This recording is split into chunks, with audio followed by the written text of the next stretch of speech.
Team, as your humble Agile product owner, I wanted to be the first to congratulate you on this success.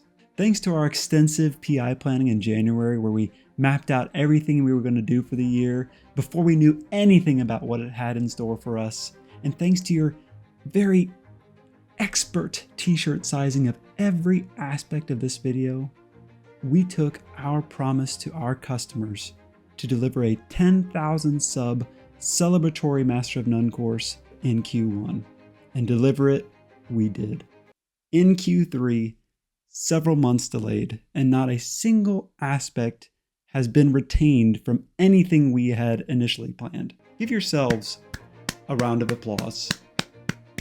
All right, getting serious, I wanted to truly apologize to many of you before we get started with this video, because while I don't hold myself to any kind of upload schedule, typically I prefer quality over quantity and speed every time, I broke a couple of my cardinal rules in this instance, and it messed up my planning for this quite a lot. Number one, I broke the rule of not talking about when a video is going to be released before editing was complete. And I had a script done and I thought I was good to go back in May. And I even commented to some of you that I was going to release this in May. That obviously didn't happen because, as life happens, a bunch of unexpected stuff got in the way. Stuff like unexpected travel, day job stuff, emergency room visits in some cases, everyone's fine. Unexpected baby. And I know you may be saying, I don't think a 9-month pregnancy with a baby is unexpected, but it is a little unexpected. Unexpectedly cute!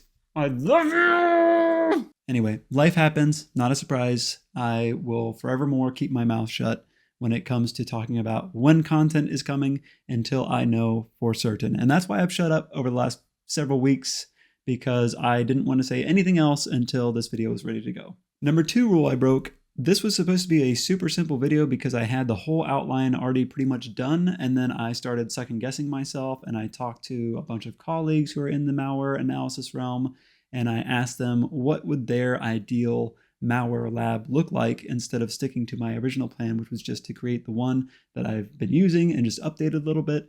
And I asked like 4 different people about their ideas, and I somehow got 12 different opinions back and ended up doing rewrite after rewrite of the script until I was completely lost all over again. I also didn't plan for this video and apology to come out a week in the wake of the first 2024 US presidential debate, but PR-wise, you do have to admit, my trespasses look pretty minor in comparison. So with all of that out of the way, welcome to this Master of None course. I'm so excited to finally be sharing it with you all. In this course, we are going to build our own malware analysis lab with all free software. Now there is a small asterisk on free because it will be very dependent on the resources you have at your disposal to build these labs out. If you have a machine with a lot of RAM and CPU, you'll be fine. If you don't, you can still do this very, very cheaply in the cloud. I'm not going to cover everything about that here, but if you have questions about that or need help troubleshooting, please leave a comment and I will do my best to help you through that process. We will be using VirtualBox in this course. We'll be using Remnux, a Linux distribution made especially for malware analysis, and then a regular Windows 10 image for our victim machine. And then I'm going to introduce you to a bunch of my favorite malware analysis tools. Now, as I alluded to, this may not be the most hardened lab you've seen. It may not have all the tools you're looking for. There's 100 different opinions out there about what makes a good malware analysis lab. If you have opinions like that, please share them in the comments. Don't be a jerk about it. Please share them. And if there's something that I really like and I really want to update my lab with, I will edit the repo for this video, and I'll also put a little note in the pinned comment to call out any updates we make from here. This lab will be to malware analysis what Little Caesars is to pizza. It's hot and it's ready. Is it good? It's hot and it's ready. And along with building this lab step by step together, we're also going to analyze some real malware samples together using the tools we've installed so that you can see how they work and get an idea of what it's like to work as a malware analyst and pull out very important indicators of compromise so that you can build detection of malware. And possibly my favorite part of all these Master of None courses, there will be a CrackMe challenge. This one quite a bit more challenging than the last one, where I will give you a file and it is your job to go into the Google form in the description of this video, Tell me all the different flags you can find with that file using your newfound skills in your new lab, and then submit it to get on our wall of fame in the GitHub repo linked in the description. I'm stoked. I've waited far too long for this video to be made, and I know you have too. Let's get into it. I'm Jeff of all trades. Let's see if we can't master this one.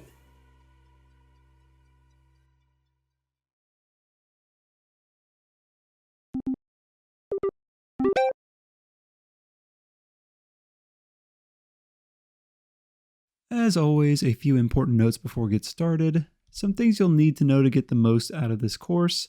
The very basics of Linux and Windows operating systems, just how to navigate around, run some of the fundamental shell commands. That should be enough, and then we'll go into some of the details in this video. Basic familiarity with virtualization and how virtual machines work. We're going to be using VirtualBox as our hypervisor of choice in this video, but if you prefer a different hypervisor, you can use that as well, and a lot of the concepts should carry over just fine. And then different executable or scripting file types, stuff like VBS, PowerShell, Java archives, executables. We'll be taking a look at a few malware samples in this video that follow some of these file types. And then some things that are nice to know but not necessary to get the most out of this video. If you've done any other kind of basic malware analysis, that's going to help you here. You should see a lot of those concepts carry over and start to click with all these different tools we'll be using.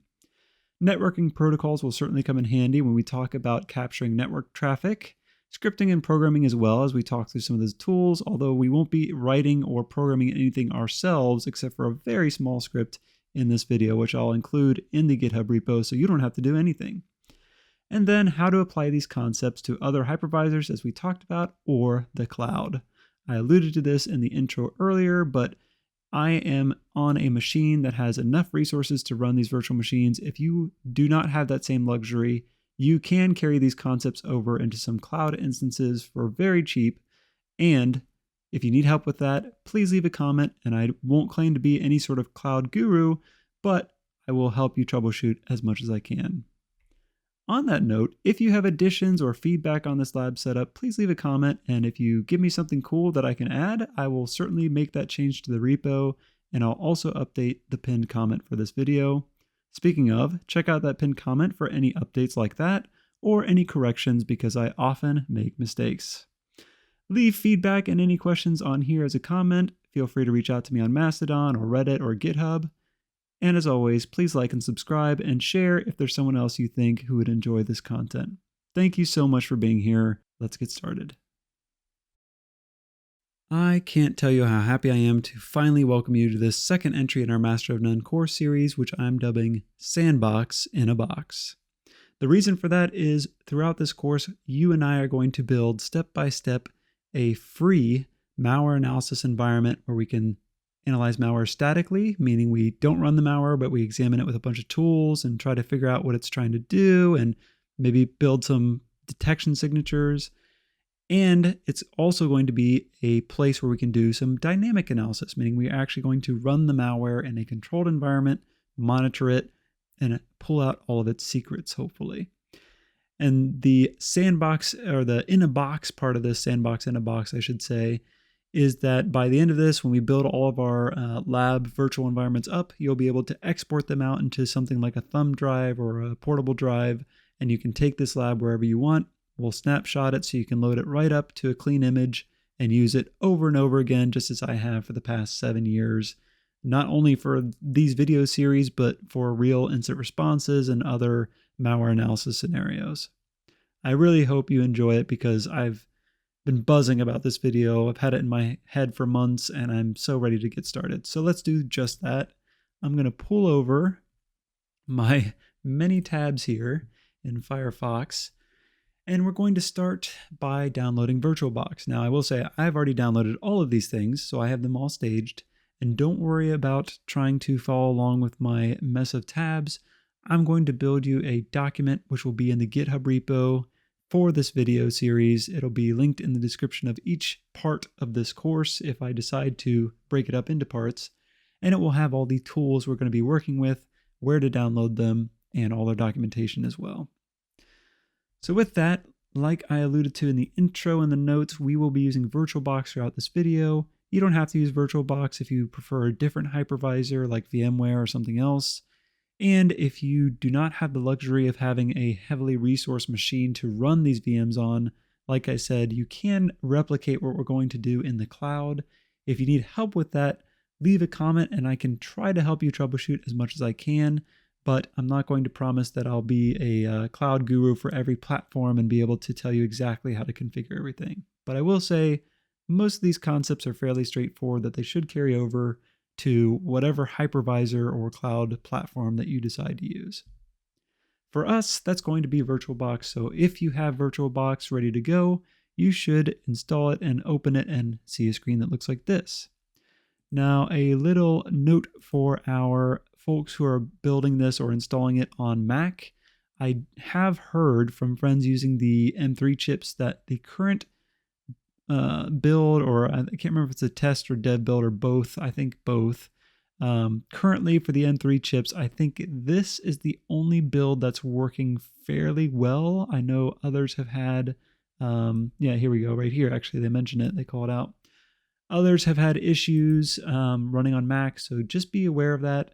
And hopefully you'll have some luck in getting that to install and getting these virtual machines to run on there. Linux and Windows folks, obviously I'm on Windows in this video. Linux and Windows, you should be okay. If you do have issues, again, leave me a comment and we can try to work through them together. So we have VirtualBox. Next, we need to start building up our lab, which is going to consist of 2 virtual machines. One is going to be a Linux-based machine that's going to be kind of a static analysis environment, a little bit of dynamic analysis tooling there as well. But more importantly, it's going to be our fake internet for our Windows victim machine. And let's go ahead and start by building out that Linux machine using one of my favorite fairly recent contributions to the field, the Remnux Linux Toolkit. If you're not familiar, this is an outstanding distribution that was made by the great Lenny Zeltser, a wonderful contributor to the community, and just, I've learned so much from his work. If you're not familiar with him, he has co-authored and authored a lot of the SANS malware analysis courses, and in general, Lenny has just contributed a lot of different tooling and his own thoughts to the field, and yeah, I could gush about him forever, but I won't. I appreciate you though, Lenny, if you're watching this. I doubt you are. Anyway, Remnux is a fully featured distro that has a ton of tools. You can go into the documentation, which I'll link here. You can see all the different tools he's been adding to here.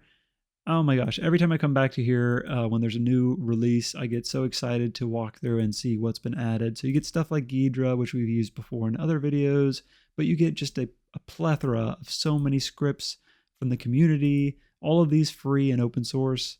Well, not necessarily all open source, but all of them free. And yeah, it's a wonderful distro. I've been using it for a while and it just gets better and better. So with that, the other amazing thing about Remnux is it comes in a pre-built virtual appliance OVA file, which we can import directly into VirtualBox. Makes setup really easy. So let's go ahead and do that. I'm going to go ahead and import up here. In case that was a little fast, I went to File, Import Appliance. And then I'm going to navigate in my file system to find where that OVA downloaded. There we go. There's my downloaded OVA, Remnux version 7, which is the current release as of recording. Let's go ahead to the next screen and configure a few things. Oh, excuse me. It's so late and I'm already clearing my throat because I'm starting to get that tired voice, which does not bode well for the next few hours we're going to spend together, but hopefully it'll hold up throughout the rest of the course. So I'm going to call this a monkey's paw. That's a traditional kind of tongue-in-cheek name I've given this box in the past. The reason for that is, like I said, this is going to be our internet simulator machine, so that the malware running on our Windows machine is going to reach out to this, think that it's connected to the real internet, and it's going to think it's sending out data or stolen data or receiving something back from home, and it's going to be, rubbing its little hands together thinking it's working just fine, when in reality we're just monitoring it using a fake internet. And if you're familiar with the tale of the monkey's paw, hopefully that analogy makes sense, and if not, I don't know, go read it, I guess. It's kind of a horrific tale, and somehow it was propagated to us as children, I feel like, in the 90s. But anyway, neither here nor there. That's just what I'm going to call my machine. CPU of 2 cores should be fine. RAM should be fine. I'll leave the DVD on because we're going to install guest editions. I know that's going to raise red flags for people. Let me explain later. USB controller will take off. Network adapter, sure. And I just had a thought about something I'm going to show you, but I'm going to finish up looking at this. First, I'm going to move this to my SSD real quick. There we go. And then generate new MAC addresses, and everything else here should be good. Let's go ahead and let that import. And while that's importing, you'll see a little message come up over here with the progress bar. While it's importing, I just have remembered, I forgot a very important note I was going to give at the beginning of this, which is, this is sort of like giving you the, if you play a horror video game or something, and the very first thing you do is, the game asks you, do you want to enter the haunted house? And then you just turn away and leave and the game ends. This is kind of the equivalent to that happening, because I wanted to mention, if you don't want to go through this course, if you don't feel like building up your own Windows toolkit as we are about to do, you can download another great distribution called Flare VM, which has been around for several years now, and again, just gets better and better. So this is, as we use Remnux for our Linux machine, this is the equivalent for our Windows machine. It is packed full of analysis tools, more than I'm going to add to my machine. I keep my footprint of my Malware Analysis Lab fairly smaller than this one. But if you're truly interested in malware analysis, I highly encourage you, if you get through this series and you really enjoy building your own lab, go check out Flare VM and check out all the many tools they have. The configuration and everything is very, very simple. And can't say enough good things about Flare. I just don't use it myself because I just have a very smaller subset of tools that I enjoy using. And every now and then I'll break Flare out to use one or more of their cool tools. So now that we have that out of the way, those of you who did not click off the video as soon as I mentioned Flare and go and download that instead of watching the rest of this, let's go ahead and double check the settings for our VM. We set a few of them in the start, but there's still some things we need to adjust, like this little error right here, which we'll get to in a second. Excuse me, I'm going to leave my shared clipboard off, drag and drop off. Sometimes it's nice to have this on to copy and paste IOCs, indicators of compromise, or other data back and forth. You can enable it. It is one of those things that you got to be careful about in case you accidentally copy something you don't want to run on your host machine. But as long as you're careful, you can typically get away with that. And we'll leave the rest of that configured for general. Like I said, I tend to leave the RAM as is until I notice a performance impact. So all of this should be just fine. I'll leave that the same. Display, let's go ahead and change this. It wants us to be in VM SVGA graphics controller, so let's do that. Video memory should be okay. Everything else should be okay here. And storage, I'm going to go ahead and add an optical drive with the guest editions ISO. I am going to install guest editions.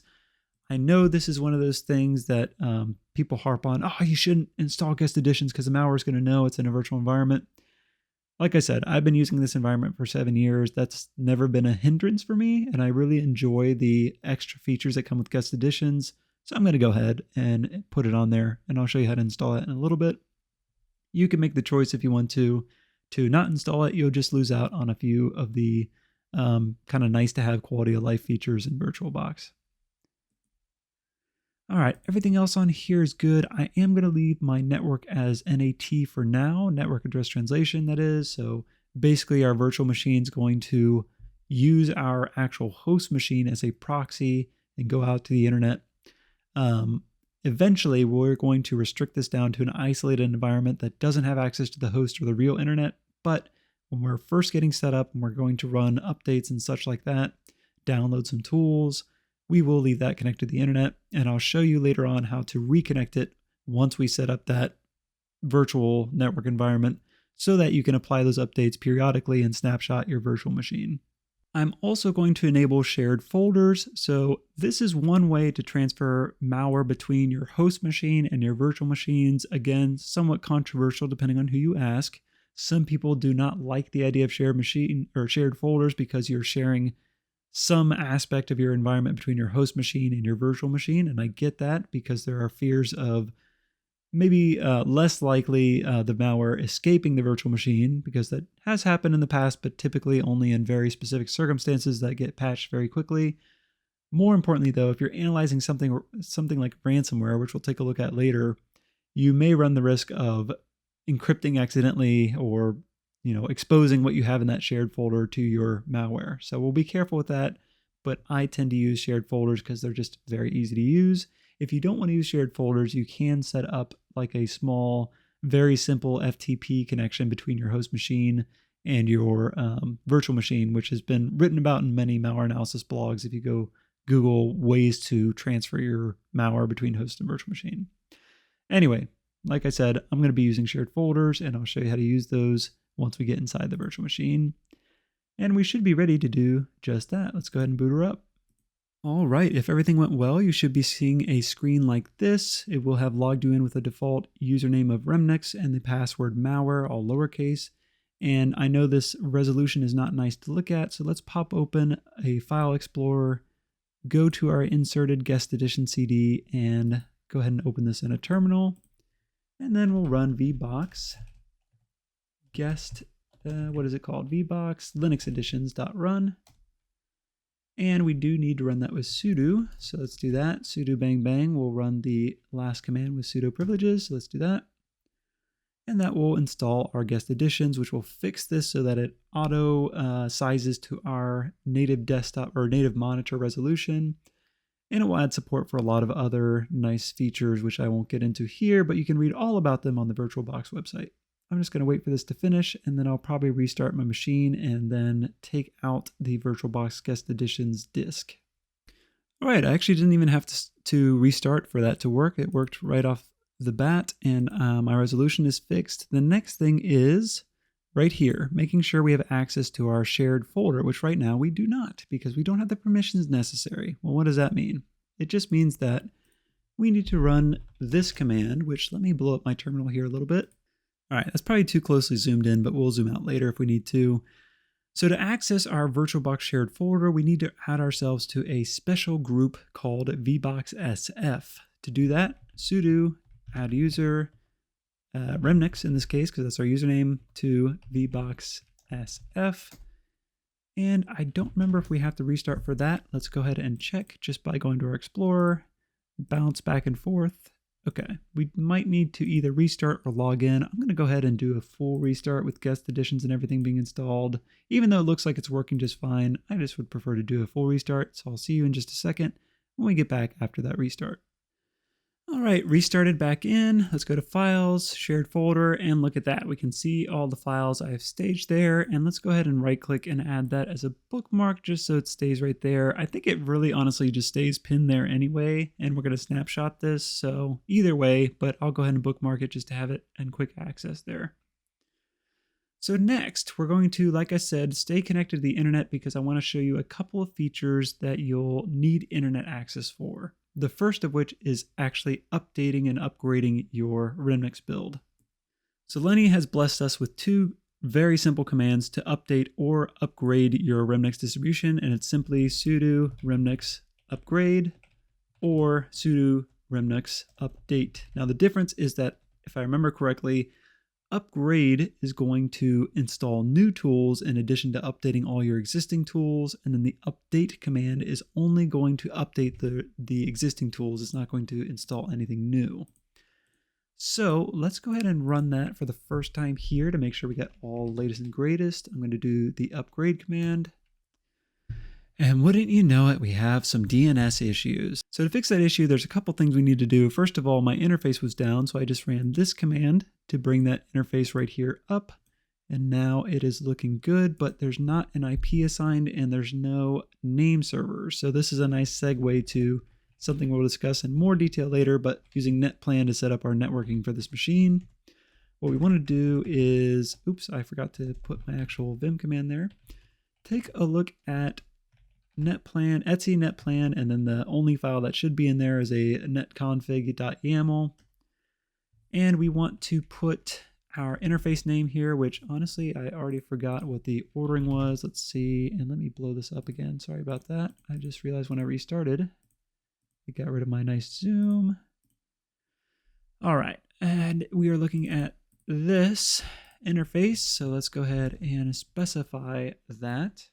We're going to leave DHCP for IPv4 addresses on. That's what's going to assign us an IP address. We do want to put our name servers in as such, name servers, addresses, and I'm just going to use the open Google name server 8.8.8.8. That should allow us to do DNS requests. Let's go ahead and do a sudo netplan apply. So basically we just made a quick configuration to add a DNS server or name server to our configuration so that our machine knows where to look things up. So let's test that with the nslookup, and we get some responses.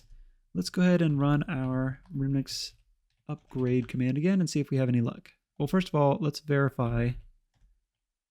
Yes, perfect. We are pulling an IP address now, and we have our net mask and everything. All is well, apparently.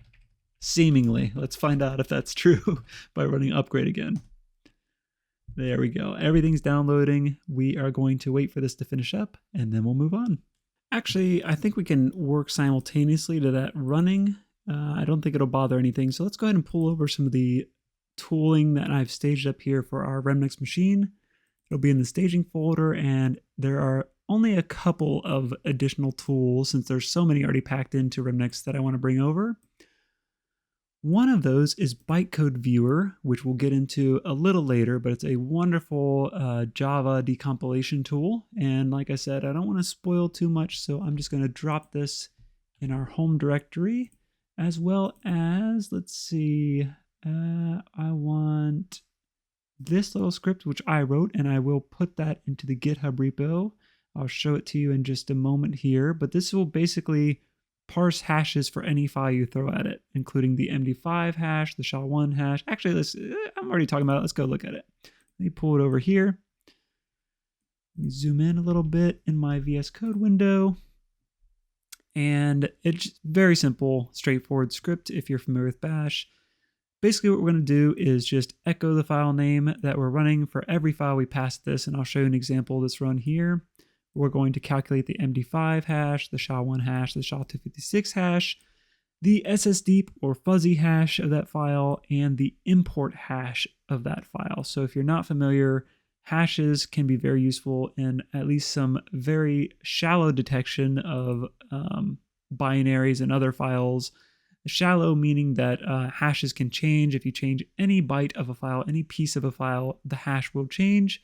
And so it doesn't take much to for attackers to, change their file so that the hash no longer helps you detect that malware anymore because it's no longer the same. But it can still be very useful to share these out to other analysts who are hunting for the same type of malware. The MD5, SHA-1, SHA-256, I'm not going to get into cryptography here, but they're just different algorithms. SSDeep is a fuzzy hash, which it intends to be a little bit more generic of a hash that's not a one-to-one match with a file. You can use it to hunt for very similar looking files, but not exact matches. And the same goes for import hashes. This is specific to executables. It's basically a hash of all the imported libraries of an executable, or imported functions, I should say. And we're using Python to get that import hash and the PE file module in particular. So we may need to download that to Remnux. In fact, I believe we do need to download that to Remnux before we can use the script. We'll test that out in just a moment. When we move it over, let's go ahead and do that now. Dump that in our home directory. And what else? I feel like there's one last thing. Was it one of these? Most of these are for our Windows machine. Ah, yes, there is one last thing. Another thing that I wrote, in fact, you all might have written it with me in our last video, the RAT King Parser. This was a parser we wrote in Python that can automatically pull out the configuration of several different types of remote access Trojans or RATs, including something like async RAT or DC RAT, and several variations of those. So we'll also pull that over because we will be using that later on in one of our example malware analysis trials. And I think with that, that will be all we need in our Remnux box aside from everything else that's on here. How's our upgrade going? Still running, so we'll let that run. In the meantime, actually, let me pull, I don't want to pull over a malicious executable yet. I'm going to pull over a very, just any of these executables actually, like Chrome.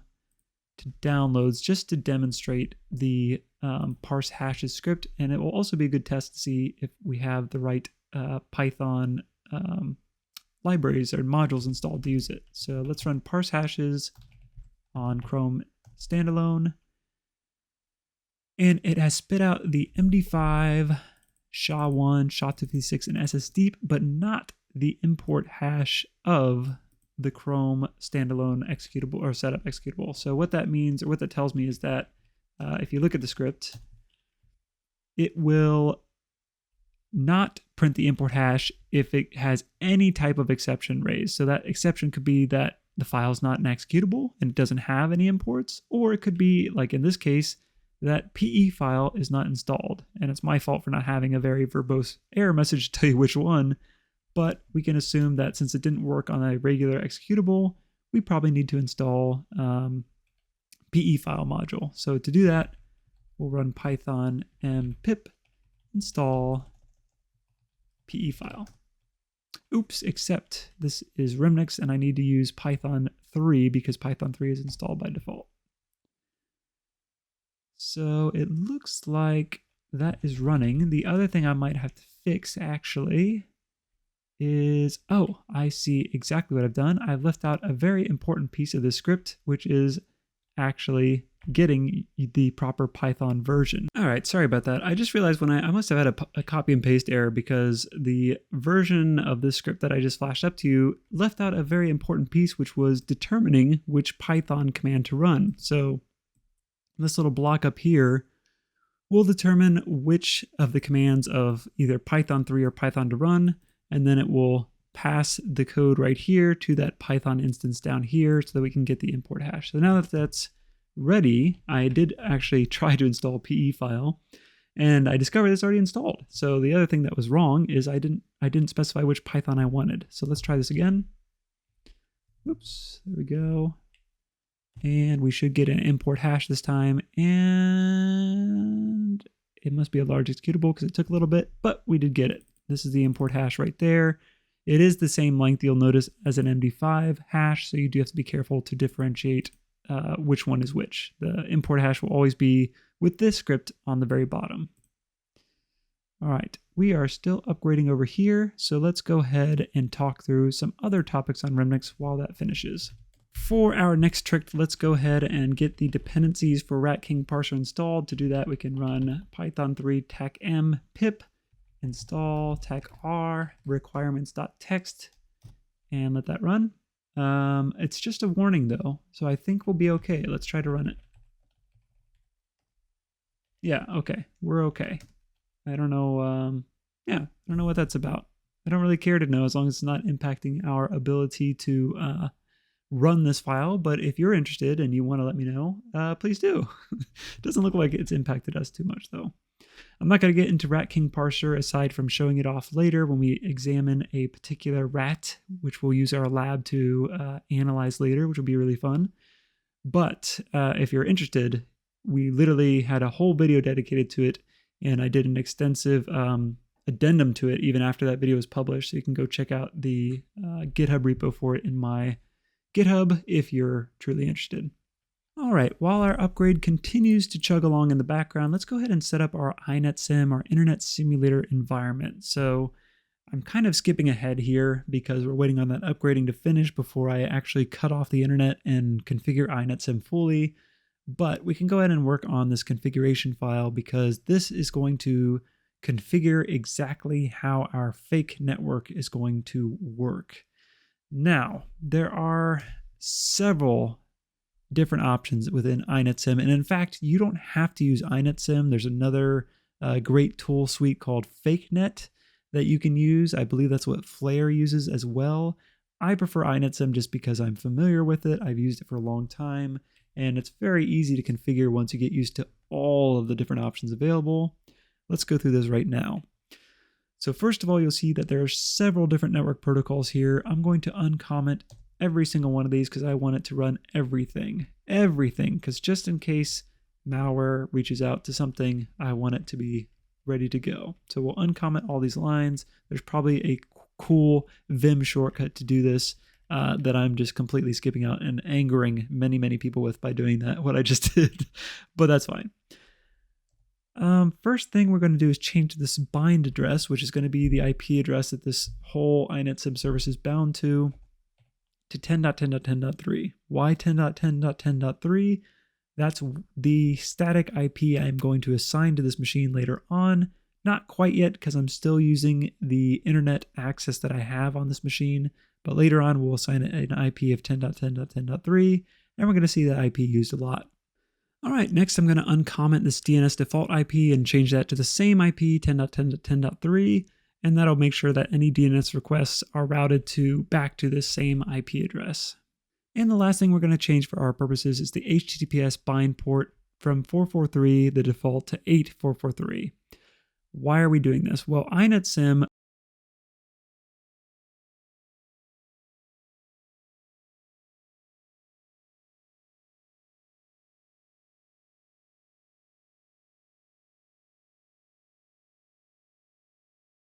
all that to say that we're going to insert Burpsuite as kind of a proxy in between INetSim and the malware to fix that issue. And I'll show you how to do that in just a moment after we talk a little bit more about what INetSim is actually doing for us. So as you're going through these settings, you'll probably see a lot of references to fake files. And this is really where the value of INetSim comes into play. When the malware or any kind of request comes from our Windows victim machine to this Linux box, which is acting as kind of like a router, a fake router, or fake internet, it's going to return a fake file back to the malware or back to whoever made the request to make them think that they're receiving a valid response from the internet. And you can see they've got a bunch of built-in sample files to return based on what kind of content the malware requests. If it requests plain text, it'll send back whatever's in sample.txt. If it's HTML, it'll send whatever's in sample HTML, etc., etc., etc. And you can change all of these and the defaults, as you can see in the setting below there. They're all stored in var lib INetSim HTTP or whatever protocol really you're looking at. They've got a few. And then fake files. And you can see all those different fake files, and you can replace them, or you can tell the settings to return something else. Maybe you have a piece of malware that's looking for a very specific web page, and you know it is. You could take the contents of that known web page, swap them into sample.html, or point INetSim's configuration to your known bad page, and then it will send that page's content back to the malware running on your Windows victim machine. By default, it's going to send a very simple HTML or text file back that simply says, if we open it up, this is the default text document for INetSim HTTP server fake mode. And honestly, for a lot of malware samples, the content of that page is not going to matter, especially if it's just sending back data to its home. Where this really comes into play is if your malware is trying to download a second stage, or trying to download plugins or something like that, and maybe you need it to continue running, so you replace one of these files with whatever it's looking for. So that's the long and short of what INetSim is going to do for us, and we'll see that put into play in just a moment when we reboot and start getting set up for our isolated environment and get ready to deploy this fully so that we can use it as our fake internet box. All right, we are rebooted, and really we're almost done with the Remnux machine. There's one last key step we need to do before we snapshot it, and that is to add it to a virtual network to completely isolate it from the real internet. And to do that, we're going to go to Devices, Network Settings here. Also, I realized I mentioned it slightly earlier, but I kind of glossed over it, the MAC addresses. So there are some malwares that will look at, or some malware families, malware sounds weird, some malware families that will look at the MAC address of your virtual machine to see if it matches the kind of defaults that a VirtualBox has. I believe that since we made that change in the start, this is a random MAC address. I'm fine with leaving it as this in any case because I don't think it'll impact us too badly. But just FYI, the reason I brought up MAC addresses is you can randomize this, or you could even take a real MAC address from something like, here we go, this link here, which I'll keep in your in the GitHub repo links. of actual MAC addresses that you can, spoof any device you want to. Which, by the way, we'll get into it more when we go into the Windows section, but this tip came from a brand new book that's out there called Evasive Malware, and it's from one of my favorite publishers, No Starch Press. They make incredible books about malware and hacking and all sorts of cool topics. This came out, this literally made me so happy I procrastinated and was delayed, not just through procrastination, but other stuff. The development of this video, because I immediately bought this book when it came out. And if you buy the paperback version or the hard copy, you get the ebook immediately after you buy it. And by the way, not a sponsor, not associated with Kyle Cucci at all.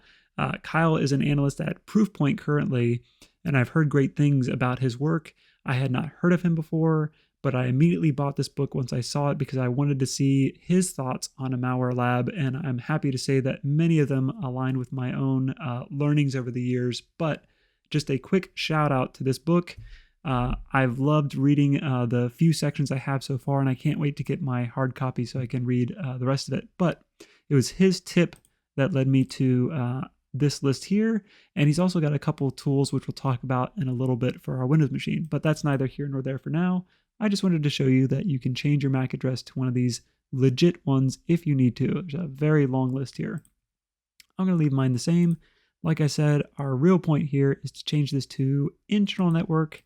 You can call it whatever you want. I'm going to call mine something nerdy but cool, like snare or something like that. And that'll be fine. So now we should not be able to do much of anything. Can't find anything because we no longer have a valid IP address. Our network interface doesn't know really what to do. Our network adapter doesn't really know what to do. So to configure our Remnux machine to work on just this virtual network, we're going to go back to edit our netplan configuration like so. And what we're going to do in here to make it easy when we go back and we try to update this again and then re-snapshot it is I'm just going to comment out these lines here. We'll have to fix I don't know why it does does my indentation there as well, but we'll comment those out because we can always come back and uncomment them when we want to update our machine and then take another snapshot. For now, I'm going to set DHCP4 to no. We're going to set a static IP address like I alluded to earlier using this. We're going to use 10.10.10.3 with a net mask of 29. If you're not familiar with subnetting, let me quickly show you what that does for us. So let's say our starting point is 10.10.10.1 and we have a net mask of 29. If you do the subnet calculator, I'll include this link as well if you'd like it. What that means, I'm not going to get into a subnet class here, but what that means is we can have a maximum of 6 hosts on that network. And since we only have 2 VMs, I like to keep it at a net mask of 29. If you wanted to upgrade to have different operating systems and additional VMs as part of your lab, you could get up to 6 with this net mask. If you want to get a wider network, just take down the net mask and you get more hosts. But 29 works just fine for our purposes here. So I will keep it at 29. And then we want to set our gateway to ourselves. So gateway will be gateway 4 for IPv4, 10.10.10.3. And like I said, if we ever want to go back and re-upgrade and re-snapshot our virtual machine, which we'll talk about snapshots in just a moment, we can just uncomment these 3 lines and comment out these 3 lines, and we'll be back to, and of course, put our virtual machine back on NAT or bridge networking. We'll be back and able to upgrade our machine just like we did when we were connected to the internet. But anytime you make a change to this file, you want to do a sudo netplan apply to see it put to use. And now you'll see that we now have a static address of 10.10.10.3 set up with a net mask of 29. And with that, I think we are pretty much ready to go. Actually, no, we are not. Just kidding. Before we snapshot, I want to do a little bit of prep work to make it so that when we reload the snapshot in the future, we are kind of already set up, ready to go, ready to do what we need. Let me put the zoom like maybe right there. I'm going to keep my file explorer open to like, yeah, the home directory is fine. I like to have that open in my snapshot so I can load in and just not have to click, save me a click to open that up. And we also need to configure our Burpsuite to work with our Windows machine. But to finish that out, we're actually going to have to build out our Windows VM first. So we won't snapshot this machine just yet.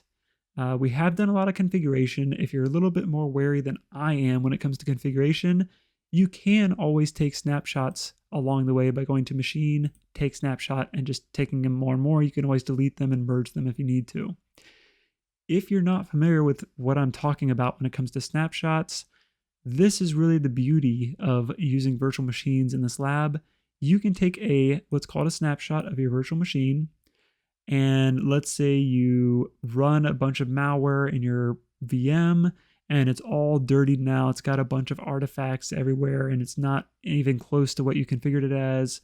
You can just shut down that VM, restore the snapshot, and it's as if nothing happened. It'll restore it right back to this point in time. Your file system will be frozen to this point in time. Very, very convenient. And that's why it's important when we get a good, clean, and fully built VM done that we snapshot our machine so we have a nice clean image to come back to. However, like I said, I'm not going to snapshot mine just yet because I want to finish by configuring our Burpsuite proxy. Oops, what's going on here? Interesting. Okay, well, let's see if I can troubleshoot this real quick. All right, that was a fun bit of troubleshooting. All I had to do was just run this command to update Java using apt install openjdk21. I was using 17 previously, and that was causing an issue, and we are good to go. I'm not going to run it again, but in case you run into that same issue, that's all I had to do. Before we run that, I am going to go back and take us back offline, reinstate our isolation settings here. Hopefully I did my indentation right there. Let me just check by doing something like this. Oh, that's fine enough. There we go. I believe that should work. Remember to apply, and then there we go. We just need to take ourselves back off the network, back to our internal network. And we're back where we started. Let's go ahead and run Burpsuite. Actually, I'm going to start a new tab because I want to have that tab available to run INetSim or whatever I want. And let's actually give INetSim a good test here just to make sure it runs properly now that we changed all those settings. I didn't actually do that, and it's actually not parsing the changes we made, it looks like. So let's, oh, you know what? This is actually, I'm really glad I just did this because it brings up a tale of warning that when I ran my upgrade, I believe it updated INetSim, and I think that may have wiped out our configuration file. So 1 second, I'm going to go do all the things I just did in front of you again for the new version. There we go. That looks much better. We get all our services started, and that's looking good. One last thing with regard to networking that I had yet to point out is the accept all IP script included in Remnux, which is weird because I just said the word which. If we run which on that and look at what that does, it basically just, what am I doing? Oh, bin, sorry, bin. There we go. It will run a couple of IP tables rules to just redirect any other kind of IP traffic to the default gateway of this IP. So this is just like a failsafe in case there's any, if the malware reaches out to any kind of other, I don't know, protocol or something or IP that we don't have already accounted for, this will redirect it to the interface of our choosing, which I already forgot what our interface name is, that one right there. So let's do start on this guy right here. Yep, perfect. So we'll go ahead and run that. And now that we have all that figured out, we can finally configure burp as we originally set out to do. We can use the defaults for now because we're really just using one very, in comparison to all the features that burp has, one very small piece of its functionality. And that is going to be under proxy. And if we go to this screen, we want to turn intercept off, or I think we want to leave it off is what I meant. Yes, we want to leave it off. Proxy settings. We have the default port open for burp. We're going to leave that on. Actually, we're going to set that to all interfaces for now and redirect to 10.10.10.3.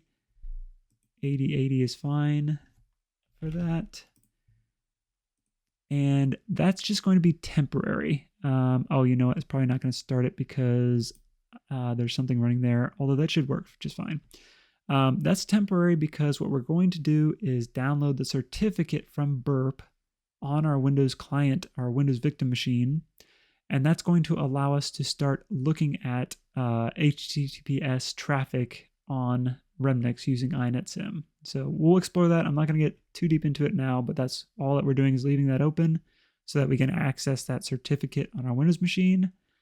The more important thing we want to do is bind this to port 443 on all interfaces, redirect it to 10.10.10.3 again, and send it to the INetSim port 84443. 8443. Sorry, I think I threw an extra 4 in there. I don't think we need to... Yeah, I do think actually we want invisible proxying, and then that should be it that we have to change on here. Again, this is to set up burp as kind of a proxy between us and INetSim, such that we can now intercept HTTPS traffic and decrypt it in INetSim. You can also use another built-in tool in Remnux called Polar Proxy, Polar, if you want to look into that. This way has always been super easy for me, so I will keep doing it. And it's going to complain because I think I may have had something else running on there, but that's fine. It should still work just fine.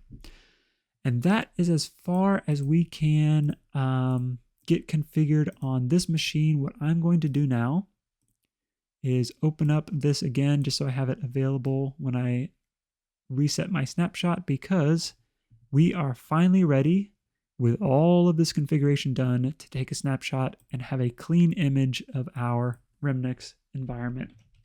We've got everything we want installed. We've got all the tools we want ready to go right up in our window. So I'm going to make a new snapshot called clean and save it. You'll see a progress bar pop up again, and it'll take just a moment for that to finish. Well, you know what? Right after I said take a snapshot, I realized that I'm going to go back and turn off this other proxy. So we'll actually make another clean image, a clean snapshot later. But for now, we're going to pivot to our Windows machine, and that's fine because it will be a nice little use case for us to test deleting and creating a new clean snapshot. So we're going to Bob Ross it. It's going to be a happy little accident. But for now, we can leave Remnux alone. I'm going to go ahead and power off this, restore it to the clean snapshot when I restore it back once we get to a good point with Windows. And then, like I said, we'll figure out the little burp configuration there, and we'll be done with this one. So with that, we're going to get started on our Windows VM now, which is going to be quite a bit more involved just because there's a lot more configuration needed on Windows to be able to analyze malware in it. You need to turn off Defender, for example, and update some policies and maybe do a little bit of hardening and obfuscating. And we also have a ton more tools to install on Windows. So this segment is going to be a little bit longer than the Remnux segment. Let's get started. So like I said, I'm using a Windows 10 VM because it's a smaller footprint than Windows 11. And honestly, I prefer working with Windows 10 anyway. You don't lose too much functionality within a malware analysis lab, at least, of using Windows 10 versus the Windows 11 VM. So I'm using Windows 10.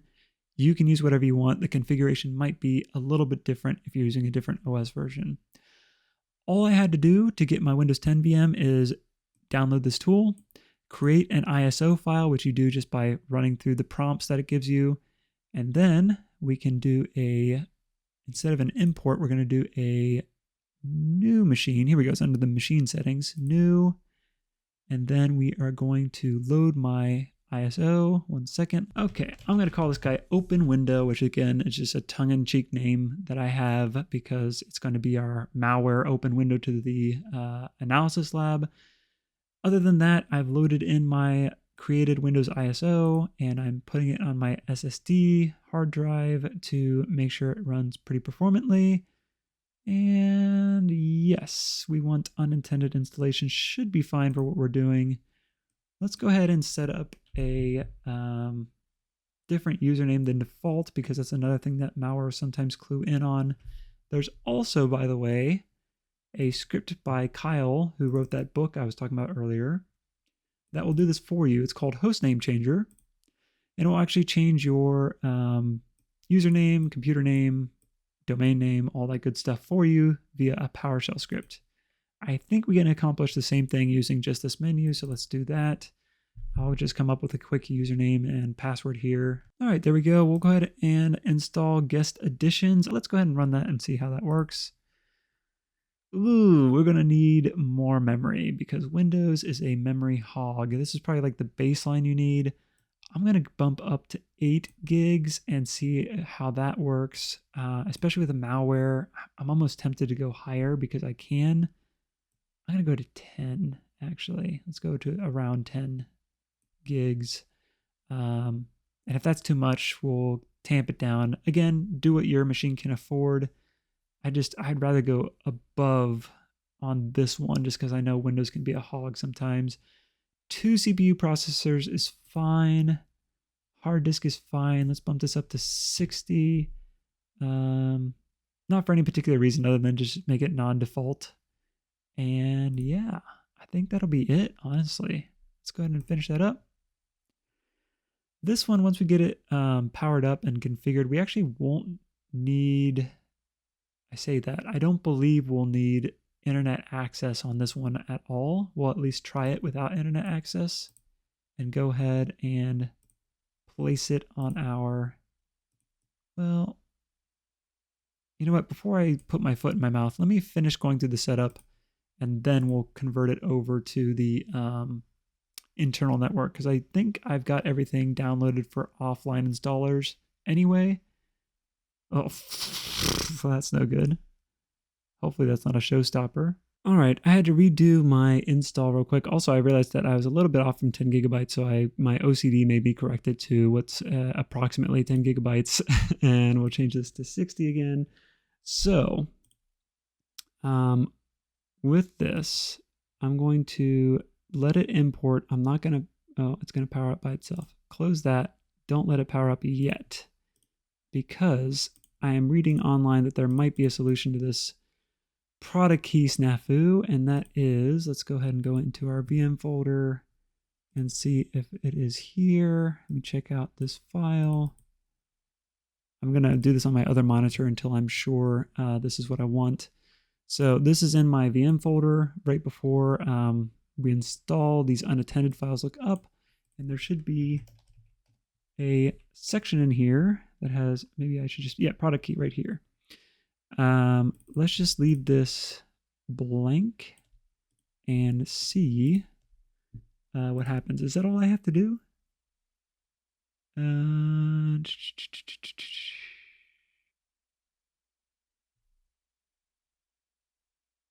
Okay, yeah, it says, looks like that's all you need to do. So let's save that and see if that will actually work. Let me just make sure it's not showing up anywhere else in here. Nope. Yeah, let's see what happens. Okay, here we go. Yep, that did the trick. So you just have to put I don't have a product key here. So while we're waiting for this to install, the reason I don't typically get a product key for my Windows VM for malware analysis is I typically don't feel like paying for Windows just to have it on a malware analysis machine that I'm not going to use for actual work or anything. So if you're of the same mindset, what's going to happen is that at the end of your VM trial, the greatest annoyance is that everything will keep working except that your Windows VM will shut down every hour on the hour, or basically after an hour of uptime from your previous restart.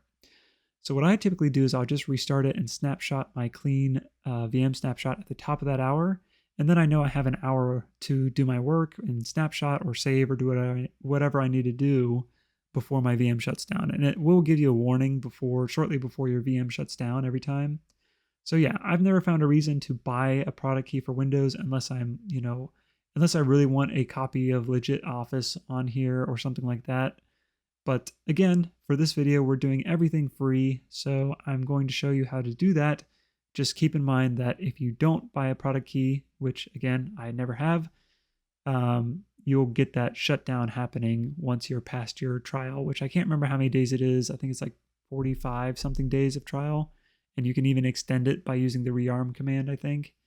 But yeah, you get a certain number of days and then it will tell you, hey, every hour your VM's going to shut down until you enter a product key. So just be warned of that.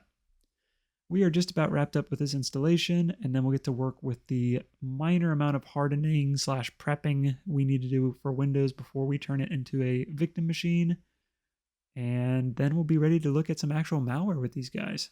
All right. Well, our Windows VM did open. It's a little bit different than the last time I built this lab in that, yeah, it doesn't look like it really... Maybe I missed something. Oh, no, there it goes. Okay, it didn't look like it installed guest editions for a second. Might have just now done it. So I'll pop that out because I just put it in there. Let's go ahead and set up our shared folder because I don't believe I've done that yet. We'll go ahead and set it here. We'll go ahead and auto mount and make permanent. That should work just fine. And does it automatically appear or might have to restart, I think? I think I might have to restart. There might be a way that let's do the trick. Yeah, there's probably a way you can do it easier, but I'll probably just restart after we do some additional configuration here. And it should show up in this sidebar here. So with that, I am going to go ahead and cut internet now that we have this up and running. I'm not sure if we needed it during that install, to be honest. I don't think we did. I'm going to go ahead and cut it off because it's probably beaconing out already and sending telemetry and all that. All right, this is where every time I boot up Windows, I'm reminded of what bloated is. This is where we're going to do, like I said, a lot more hardening than we had to do with our Remnux machine, just because, well, Windows is Windows. So first things first, let's go ahead. I keep hovering down here because I want to bring up these links, which again, they'll be in my GitHub file for you. But first thing we want to do is turn off automatic updates. This sends out a bunch of network calls every few seconds until it reaches the update server. So it gets really noisy in our malware monitoring tools. So it's nice to be able to disable Windows 10 update. So the way we can do that is either use the pause option, or I think this is the more permanent selection. All right, I think this is what we want with the registry. So let me pull this over to my other monitor and we'll do this together. Let's run regedit. And where are we going to go? We're going to go to local machine, and we're going to go to software and policies, Microsoft, and then Windows. So let's take a look. We are going to go to here. We're going to create a new key. Sorry if this is a little tiny. We're going to call it what? Windows Update. Easy enough. We're going to add a new key under this called AU, Alpha Uniform. And then we're going to create another new, but this time we're going to do a double word value, call it no auto update, and change it to 1. That should be it. This says it should disable it automatically, or permanently rather, unless you manually decide to check for updates. So we'll see if that's true once we start up INetSim and get a good look at the network traffic, but hopefully that does the trick.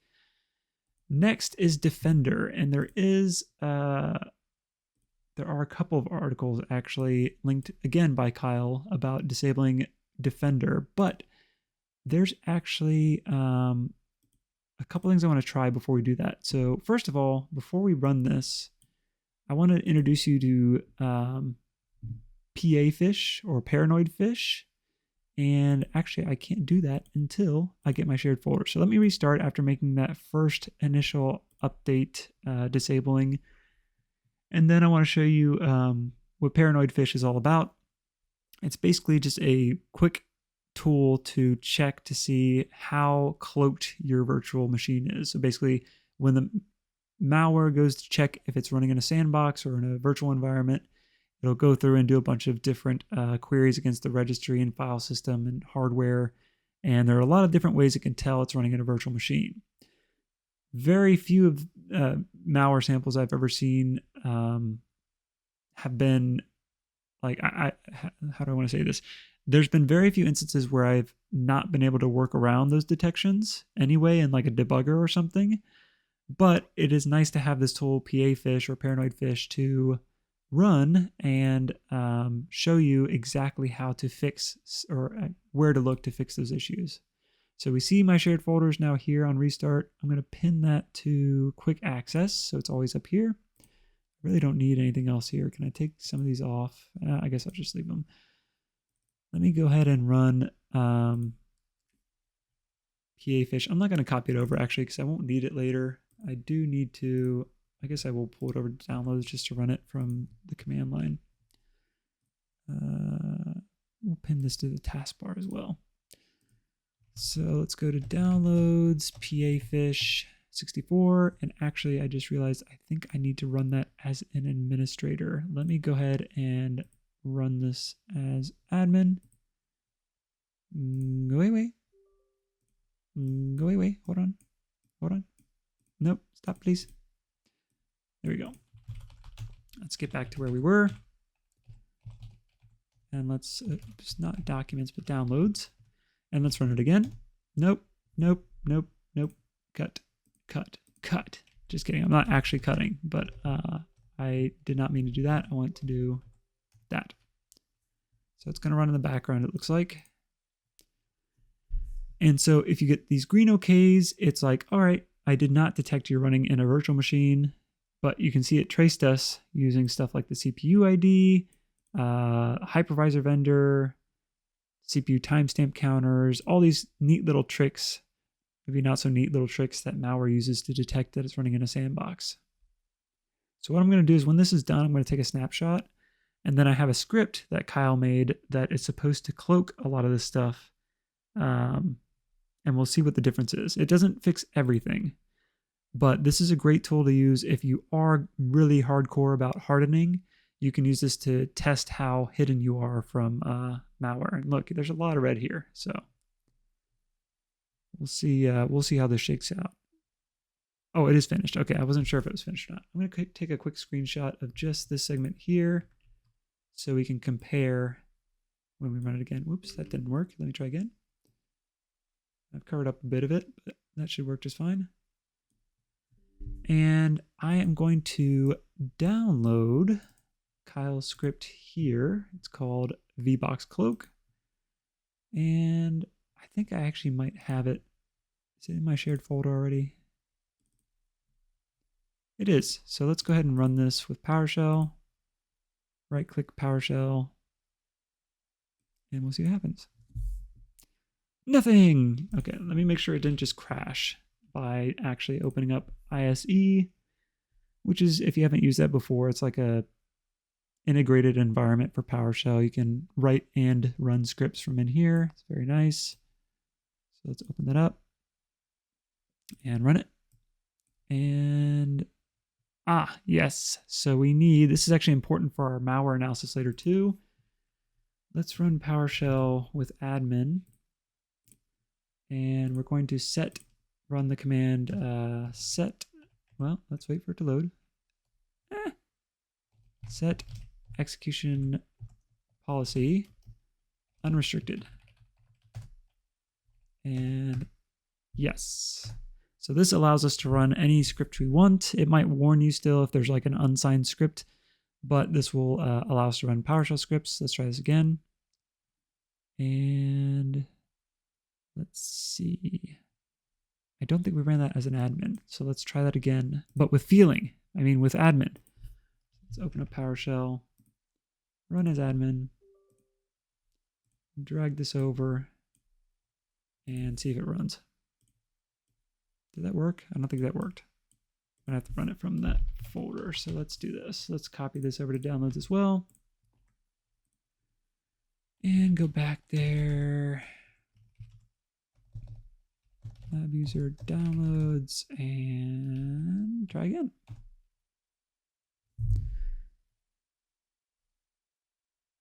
Oh, we wanted to add an option. I didn't even read the message. That would be a good starting point. It wants us to add attack all. So we'll do that. And it looks like that was, whoops, I just did spot that. We'll need to reconnect our shared folder, but that looks pretty good.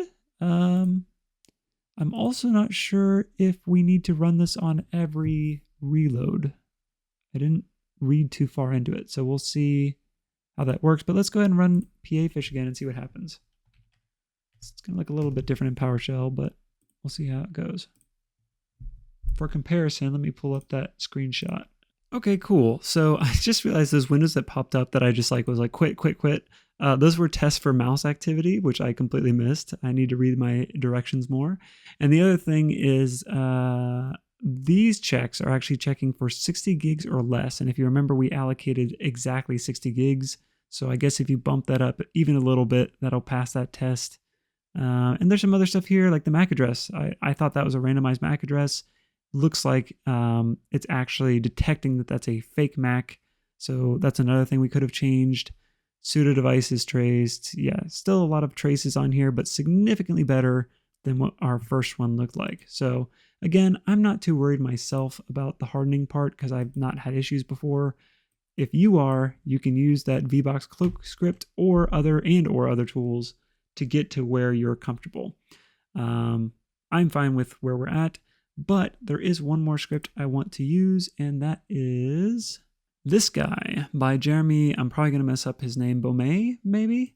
There's a Disable Defender PowerShell script that he made that is supposedly meant to disable Defender completely. Now, the old-fashioned way you can do this is to go into Defender directly, and you can turn off virus and threat protection. By the way, not to go off on too much of a tangent here, I forgot to mention on your host machine, you may, if you're running Windows, you may also need to go into here and manage settings, add or remove exclusions, and add your shared folder as an exclusion in case you're passing malware back and forth and you don't want Defender to snatch it up. Just a tip right there. But yeah, there's ways you can disable Defender in here, but none of them are really like super, how should I say, permanent. They always seem to get flicked right back on. So yeah, it's not a perfect way. And I'm going to try this PowerShell script for the first time to see if it actually seems to work. It says it's meant to disable it permanently. So let's go ahead and, I don't think I downloaded this one yet. Go ahead and download it. I don't know what happened there. The rendering just got really weird. I should have just kept this PowerShell session up. We'll go ahead and run Disable Defender now.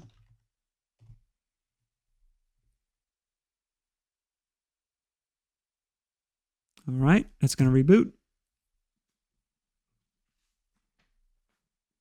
Or maybe I have to reboot. Let's try that. Okay, we're going to let that script finish up. And also, I just noticed that the guest additions went inactive. I wonder if that's because of the script from Kyle that we ran. So I'll go ahead and fix that in a second. Let's see. It looks like everything is looking good, except for that last optional one. That should be okay. Let's see. Well, let's not see because I can't even get my mouse to work. I wonder if that's an artifact of not... Yeah, that's interesting. Okay, 1 second. Let me see if I can fix what's going on here because I can't even see my mouse within the window now, which is interesting. All right, I'm using my keyboard to go ahead and reinstall guest additions to see if that fixes this issue. I'm almost certain it was related to that script we ran before. It looks like it's getting back, and I see my mouse again. That's good. We'll go ahead and reboot. Interesting. Yeah, I wanted to try these out. I'm sorry for testing in prod with you guys and testing these out as we do this course, but I did want to try them out and see how they worked. And hopefully this is helpful to you if you use these scripts too, to know what to watch out for. All right, we are loaded back up. I'm trying to load into Defender, and it is taking a little bit to load protection info here, which I'm wondering if that is going to be a sign that we were successful. The other thing is I'm going to turn off the firewall. Yes. Turn off the firewall to make sure that we're able to get out to everything on public and private and domain, everything. Firewall comes off for everything. Yep. Good. I don't know if we really care about the rest of this. You could disable CFG, DEP. You could disable a lot of these actually and make your life easier. Let's go ahead and disable them. Why not? This basically just opens up more doors for malware to keep working. ASLR is, that's the thing that randomizes your addresses in memory when you're like debugging and stuff. So, or just when you're running programs. So yeah, we can disable all these, and we might give our give ourselves a break with analysis and give our malware a chance to do some bad stuff. So we're going for the opposite of secure in this case. Core isolation is fine, I think. Let's turn off smart screen and all this. I was hoping that PowerShell script would take care of a lot of this, but we can go ahead and just go through and uncheck all that. I don't know if there's any other telemetry. I guess we'll see when we get our network tools up to see if there's any other telemetry that we are missing. Okay, this is all off, so it looks like that script did work. That's great news. Saves us a lot of trouble. And yeah, I think everything else is looking pretty good. We'll see if that is preserved on reboot once we get this fully configured.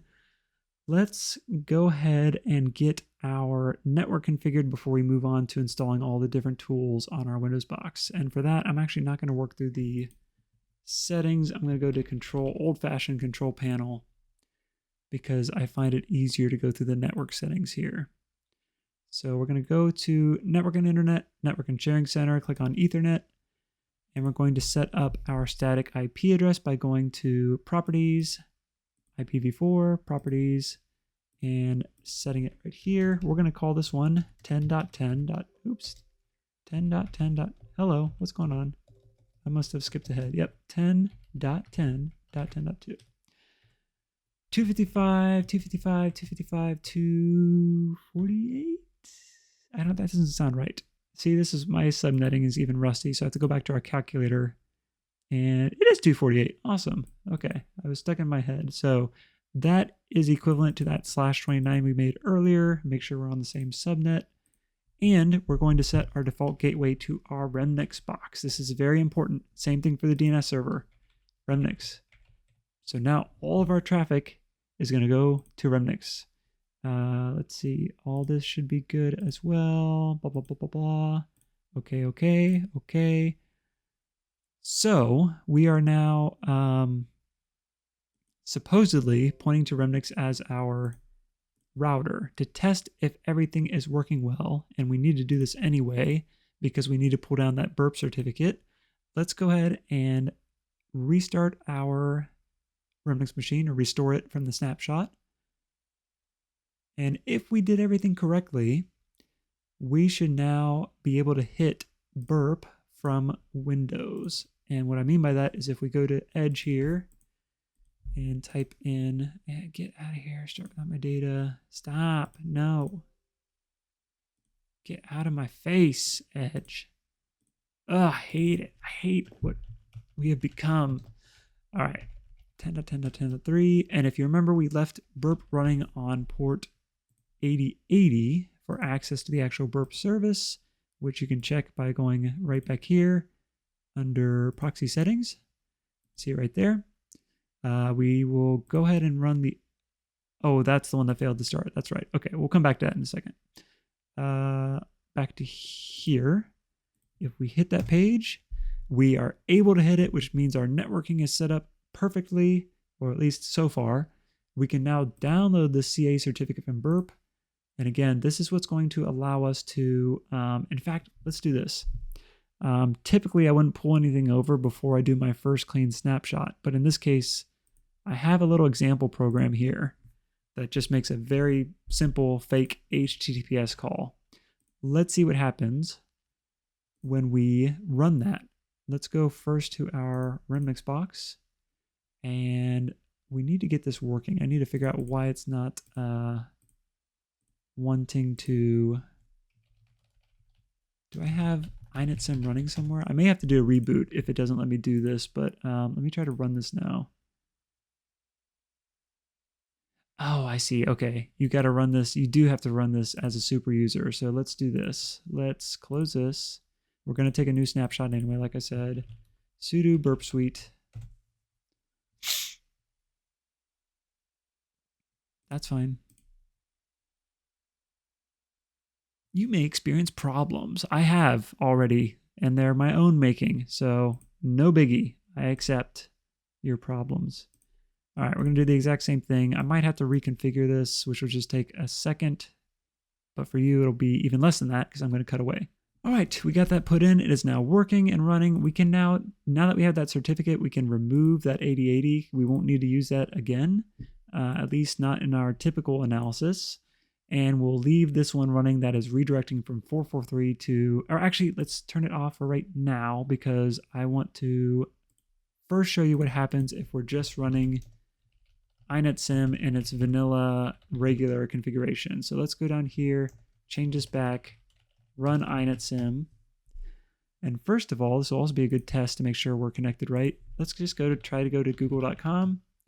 We get the default INetSim page. So that's perfect. That is what we expect. We are now treating our Remnux box as if it's the internet. Let's now try to run that HTTPS call. And what will happen is once we close out by doing a Control-C on INetSim, is we will go look at the log, and we will see that, let's see, does it even show up as a, yes, so you can see the DNS call out, but you do not see the actual HTTPS post. Let's go ahead and set that back to 8443. Let's go back to Burp and turn this back on. This is again going to route through Burp 443 over to INetSim 8443. Restart INetSim. We can confirm it's running on that port by looking at this guy right here. And let's run the program again and see what happens. See if anything changed. Hopefully it did. Except I forgot that we need to install the certificate. I totally just downloaded it and didn't install it. So let's do that. Open it and install local machine. And we will place it in the, I think it should do it. If you select automatic, it should put it there, but trusted root certification authorities. It's getting quite late, so I can tell my brain's not all there. Okay, now let's, still running, so let's go ahead and run it again. And now let's check the log and see what happens. There we go. I'm not sure what happened there. I had to restart my Windows machine. Maybe there's something with the certificate. But now, when I look at my INetSim log, we can see there is a post now, and it has captured the post data in this file right here. We can open that up, and we see that's my post data. So awesome. We've confirmed that everything is working good there. I went back. I just want to make sure I didn't change anything else here. Nope, everything's looking good with Burp. Okay, so now that we have completed our Burp setup and downloaded that certificate, I'm going to go ahead and set up my virtual machine with Remnux to be snapshotted into a clean snapshot again, except this time we have removed that second proxy in Burpsuite. And so I am now fully ready to have a clean state. And what I'm going to do is just name this clean again, and I'll show you how you can merge or delete old snapshots. I'll wait for this to finish. And then let's go to VirtualBox and just delete this first clean snapshot. And we should be good to go. It'll just merge to the state. And yeah, Remnux should be done for now. So we're going to go ahead and close that and focus on finishing up our Windows VM and installing all the cool tools we're going to have on this VM. So let's do that. I'm going to delete all of these out of here. Let's go take a look at what's first on our list, I should say. We went through all these links. We went through this guy. We talked about Flare. We shouldn't need our IP calculator. Oh, this is another call out I'll put in the links. This is another anti-VM detection script. I believe this one you have to run outside of VirtualBox though. So you're not running it on the actual VM, you're running it outside of the VM on the host machine. And you may have to have Linux to use this one, but it is an option if you want to look into it. I know this has been around for years and several people have used it for their anti-VM detection, similar to what that script did with us with the Paranoid Fish. Talked about all these. I'm just going to close out these as we go through them. So let's start with Ghidra, I guess. That's actually a good one to start with because it requires a little bit of extra configuration, just in that we need to not only install Ghidra, but we also need to install, if you look at the Ghidra installation guide, which I'll include in the links, you have to install the Java runtime and Python. So let's knock out a bunch of birds with one stone. Also, it put a bunch of these into my shared folder. It's probably one of the scripts that did that. So let's grab Ghidra, the JDK, and the Python. And let's go ahead and I'll just use downloads as a staging area, even though I can probably run these from the shared folder itself. And for Ghidra, before we do that, actually, just for convenience, I'm going to install 7-zip because I prefer to have that as my unzipper of choice. So let's go ahead and install 7-zip real quick. Delete that. Now we should be able to take this. I'm actually going to put this into my documents because once we extract Ghidra, and again, I'm linking you to the repo where you can download it. It'll just give you the zip. And once you have the zip, everything you need is in here. What I'm going to do is delete that zip and put a shortcut to this batch file, which runs the program onto my desktop. No, not share it. I want to send to desktop, and I'm going to rename it just Ghidra. And with that, before Ghidra can run, it wants the JDK to be installed, so we'll do that. I believe it calls precisely for JDK 17, yep, 64-bit, so we'll install that one. I've included the download link for that as well. All right, we'll go ahead and step through this, and we'll go ahead and install Python while we're at it. We'll add it to path, and yeah, that should be good enough. Python will also be nice to have just for analyzing any kind of Python scripts or writing automation or any other tools you want to run. In fact, we'll have a tool called CapturePy that we'll be using Python for, so it's good to have in general on your analysis VMs. While that's loading, I'm going to check this PC. I think this is how you can do it. Advanced, yeah, environment variables. We want to make sure that Java, the JDK, is added to our path, with which it looks like. I don't know if that's going to work. Let's see. We'll see if that works. Python should also be added to our path now, and it is. So let me try to run Ghidra and see if it finds the JDK.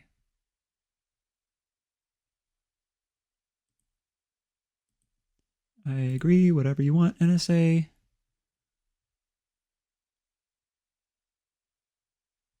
Okay, let's get rid of showing tips on startup.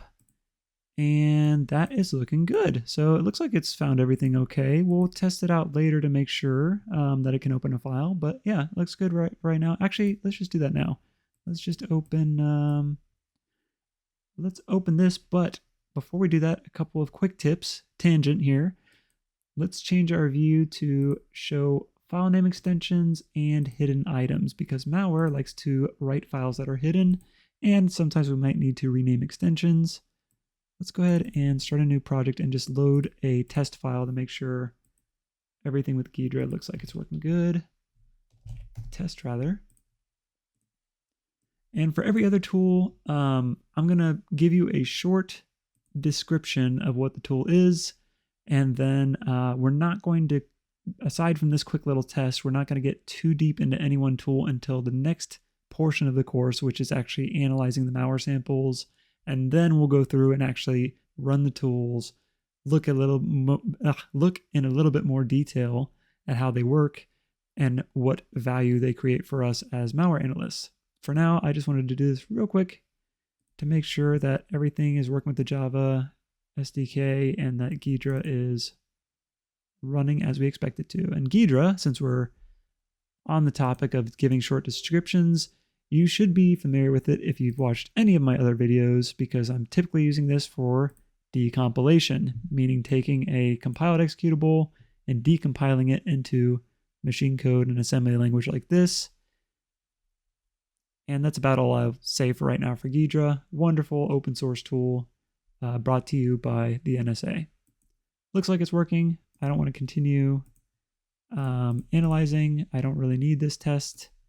So let's delete that and delete this. And can I delete that? Oh, you know what? Yeah, delete completely. Do I have to go in and go to my documents and delete it? No, I think we're good. I think we'll be okay. We can delete these now. Well, let me just see if that shows up again if I open Ghidra. Yeah, it's finding that somewhere. Where are you?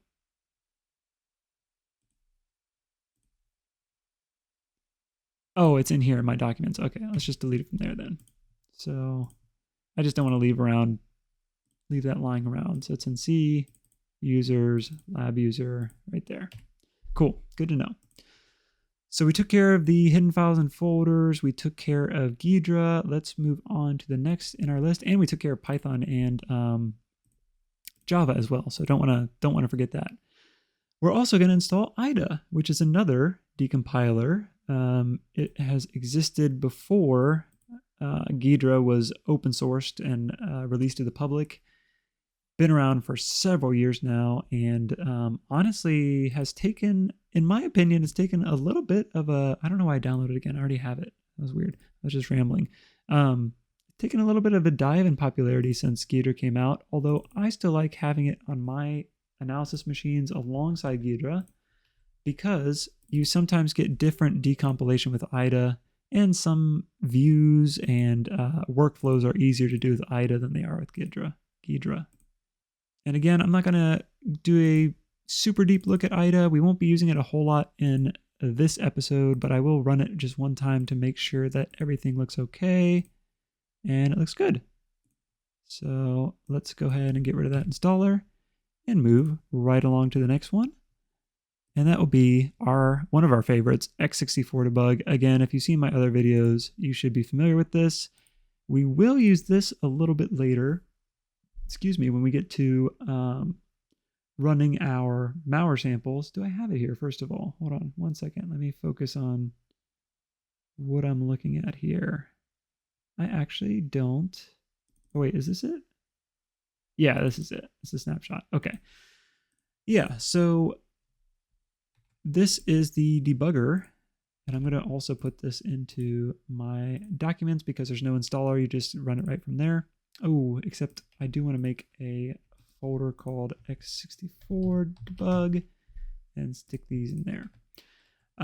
It's a debugger, and again, you can run it to, you'll see the assembly language level of a program being run. You can go in and set breakpoints. You can trace it dynamically. And oh, what I was saying is we'll see this later with one of our malware samples very briefly, just as an example of when we might use that. And I'm just going to create a shortcut, rename it real quick to something a little shorter, and we'll keep that right there. Let's go ahead and run it just to make sure it works. Looks good. On to the next one. 7-zip we already hit. Python we already hit. Process Hacker.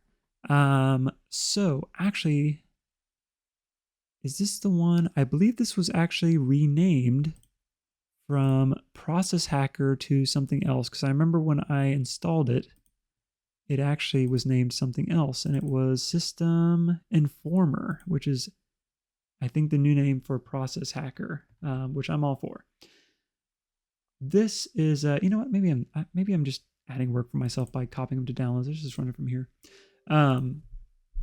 This is a sort of like a what's it called? Task manager on steroids. Let's take a look. And it's changed even from when I installed it initially. So you can see not only what's running, services, network activity, firewall, this stuff, tons of great tools like finding open handles, file handles, stuff like that. But more importantly, and we'll see this later in more detail, I don't want to give too much away, you can search the memory of an active process for different strings, and you can use regular expressions. It's a really cool tool, but more on that later. For now, just a quick install to make sure it's on the system, and on with the show. Procmon, a wonderful tool, been around for a long time as well as part of the sysinternals toolkit. Process Monitor, or procmon, will, I just did what I said I wasn't going to do and just stage it here. It's fine. I can't remember if this is, yeah, this is just a straight up executable. So I'm just going to paste that to my desktop, and yeah, we could just leave it called that. This tool is so handy for so many things, and actually I haven't seen it since they redid the UI. It looks really nice now.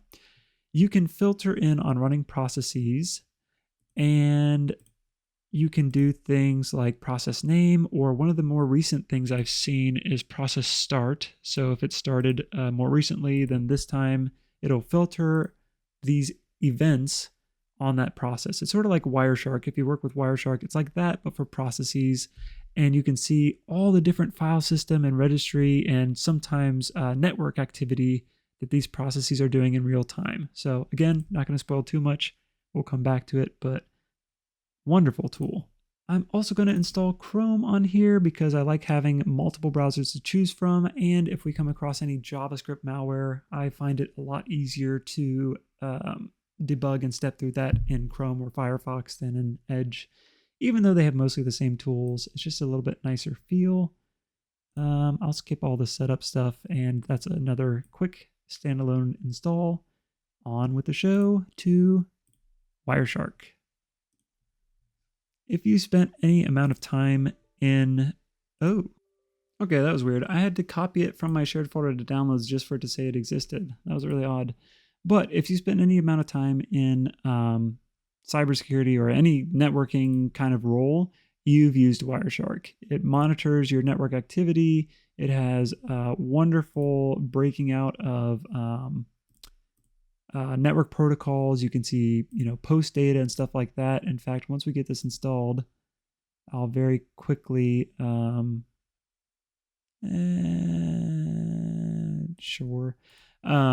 very quickly open it up just so we can see that same program from earlier, this guy.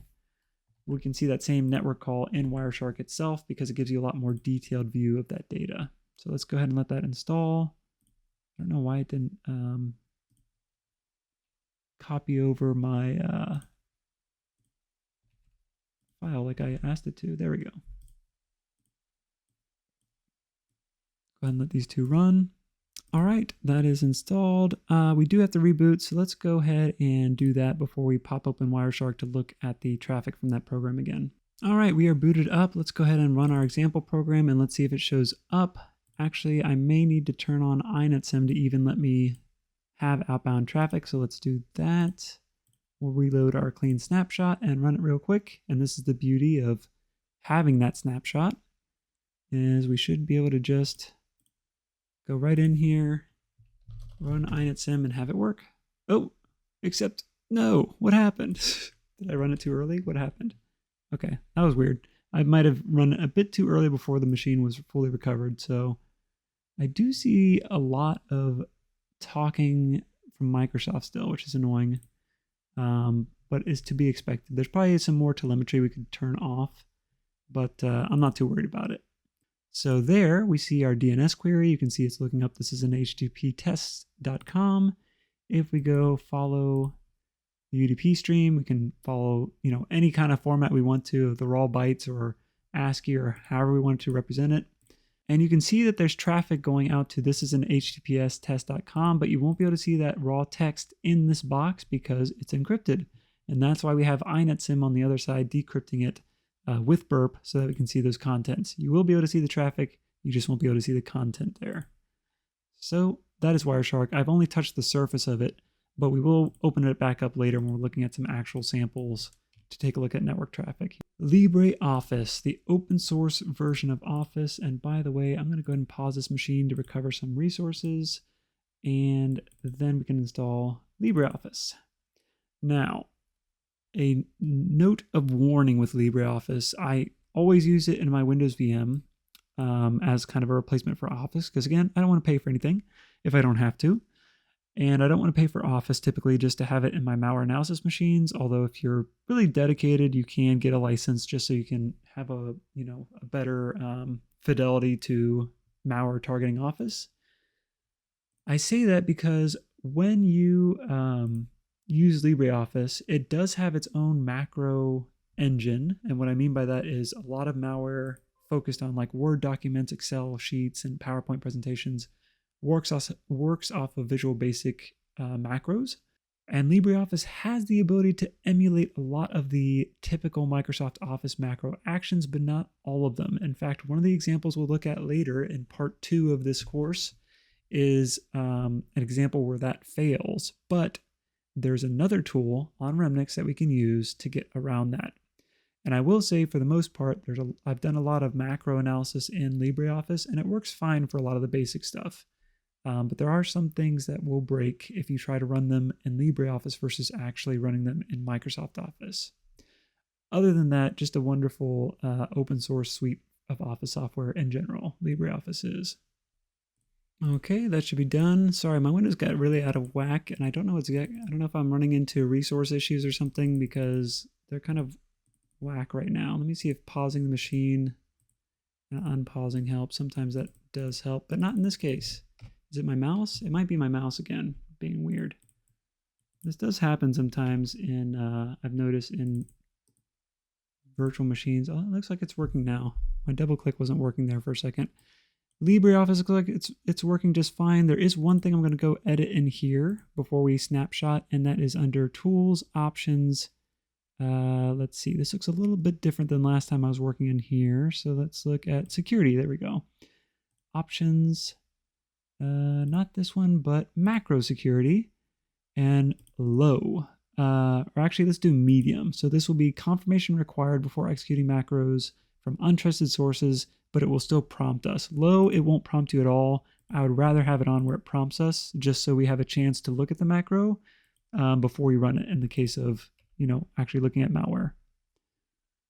I might need to open System Informer right now because it seems like this machine is choking on something, probably something bloaty in the background of Windows. I don't know. Or maybe my virtual machine is, maybe it does need more resources after all. I don't know. I'll see if a restart helps this, and if not, then we may add more resources. This seems like it's something weird though, because it seems like everything's working on my keyboard, but no, maybe not. Maybe it is frozen.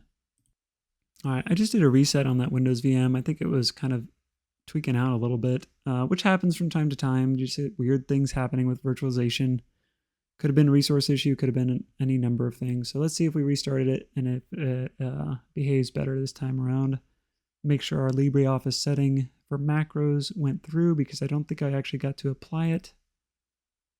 We'll find out here in just a moment. So let's go ahead and open it up. Tools, Options, Security, Macro Security, Medium. What is you doing, Windows? Okay, there we go. Oh, do I need to hit apply though? Or okay, is okay okay? Looks like okay was okay. All right, we can close LibreOffice now. We'll come back to that later. On with the show. Next is the .NET SDK, which is good for when we're running .NET files, of course, and dnSpy, which we'll take a look at in a second. We want to go ahead and download that. And which one is it? Let me take a close look here. This guy. All right, .NET is successful. On to dnSpy. Again, if you've watched any of my other videos, you should be familiar with at least a little bit with dnSpy. It hasn't been supported, I don't think, since 2020 timeframe, but it still continues to work, and I love it and have yet to find a .NET disassembler that works quite as well as it does. And if you found one, please let me know. I've used ILSpy in the past. It didn't have as many features as dnSpy did. Maybe that's changed, not sure. But we'll go ahead and, I'm sorry, this is bothering me that this has .exe on it. I'm just going to change it. I don't know why. It's an OCD thing, I guess.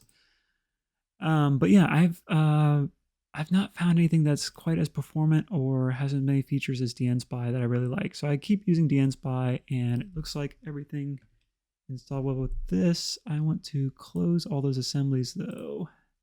Just leave it blank. Perfect. We'll come back to you in a little bit and move right along to bytecode viewer. Oh, you know what? Yeah, No, we did install it. Okay, sorry, I almost forgot. We installed it. We didn't really look at it yet, but we will look at it in the next part. We'll use bytecode viewer over on Remnux, actually. You can install it for Windows 2, but since it's Remnux already has JD, GUI, and some other Java stuff on it, I just usually keep bytecode viewer on my Remnux machine. Capture py.py or py is a Python script, as you might have surmised, and it does something simple yet wonderful. Let's go ahead and open up a quick command prompt to make sure it's working, and I'm not going to run it fully yet because we'll examine it later, but it has some beauty in its simplicity. Oops. There we go. And that when we run it, so that's going to be an issue. We're going to have to probably, I should have checked for requirements first. Do they have requirements in that repo? They don't, so I didn't catch that. So we do need to temporarily put ourselves back on the internet, which is fine. In Windows, all that entails is going back to NAT, going back into Control Panel, going back into this GUI view here, and just flipping these two to obtain automatically. And that should be enough. And we should now be able to do a Python pip install watchdog. Glad we caught that, so you know now. And let's see if that will run. Yes, okay, so that should be all we need. Put it back. Okay, so I just put those back to their other, ooh, what did I do wrong here? Oh, 255, this first octet should be. There we go. And let's change our network back to internal. And we should now be off the internet. We just had to download Watchdog as a dependency. And now I can show you that capture py, I don't think it has a TAC-H option yet, it just shows you that message. It will monitor whatever directory you point it to, this capture directory. And let's say a piece of malware writes a temporary file and then deletes it and cleans up after itself. It will save away a copy of whatever is written to that directory to your save directory. And we'll see in the malware segment how that can be a useful property. So let's close that out and let's move on. Detected easy. This is actually already on Remnux, but I like to have it on my Windows as well. This will show you what kind of file a file is, which seems very silly when I say it out loud, but it tells you so much more than what a file is. It tells you a bunch of information about the file. If it's especially if it's an executable, it'll tell you if it's using some kind of protector or cryptor or packer, which are all ways to obfuscate the code you're looking at. So Detected Easy is a great tool to have in your toolkit. And we're going to add it to ours right now. This is another one I'm just going to dump in documents because you just run it from right here. We'll go ahead and send a shortcut to desktop. Have I missed one of these? No, I got dnSpy already. Yeah, okay, I'm just making sure. Die. I love die. So let's just use it on, I don't know, itself maybe.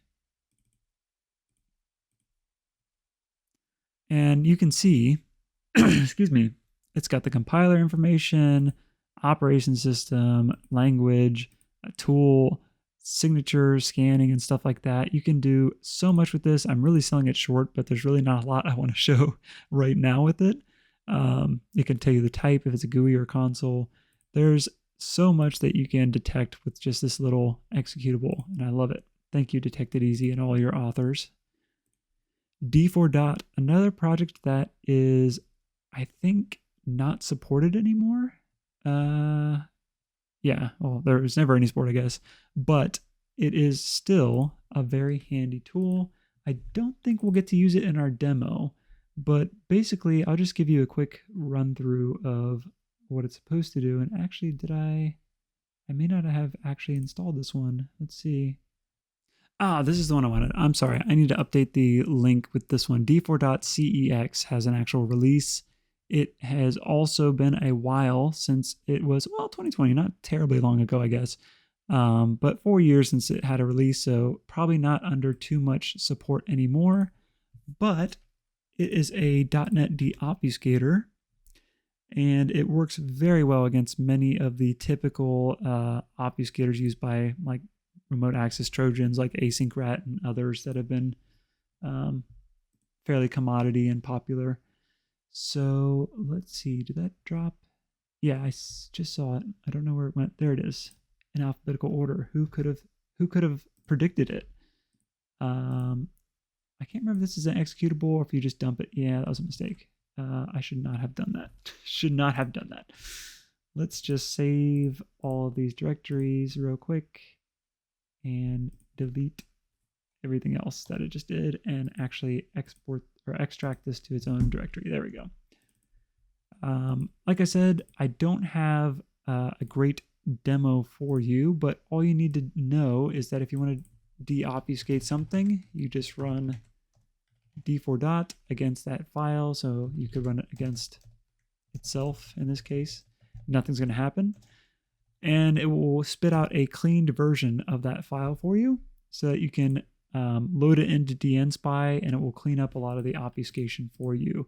I think I've used it in one of my, maybe the async RAT parser video or the RAT King Parser video, because I remember looking at it and deobfuscating one of those rats with it. But suffice to say, really handy tool. pe-sieve, I live for this tool. I live for the sieve.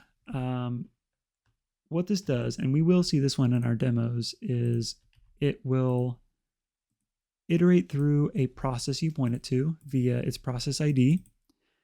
And let me make sure I downloaded the right one real quick before I start yammering it on and on about it.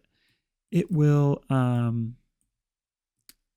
enumerate all the memory, all the sections, in memory, and it will look for any hidden or hooked sections of memory where malware might implant an executable or a malicious library or something like that.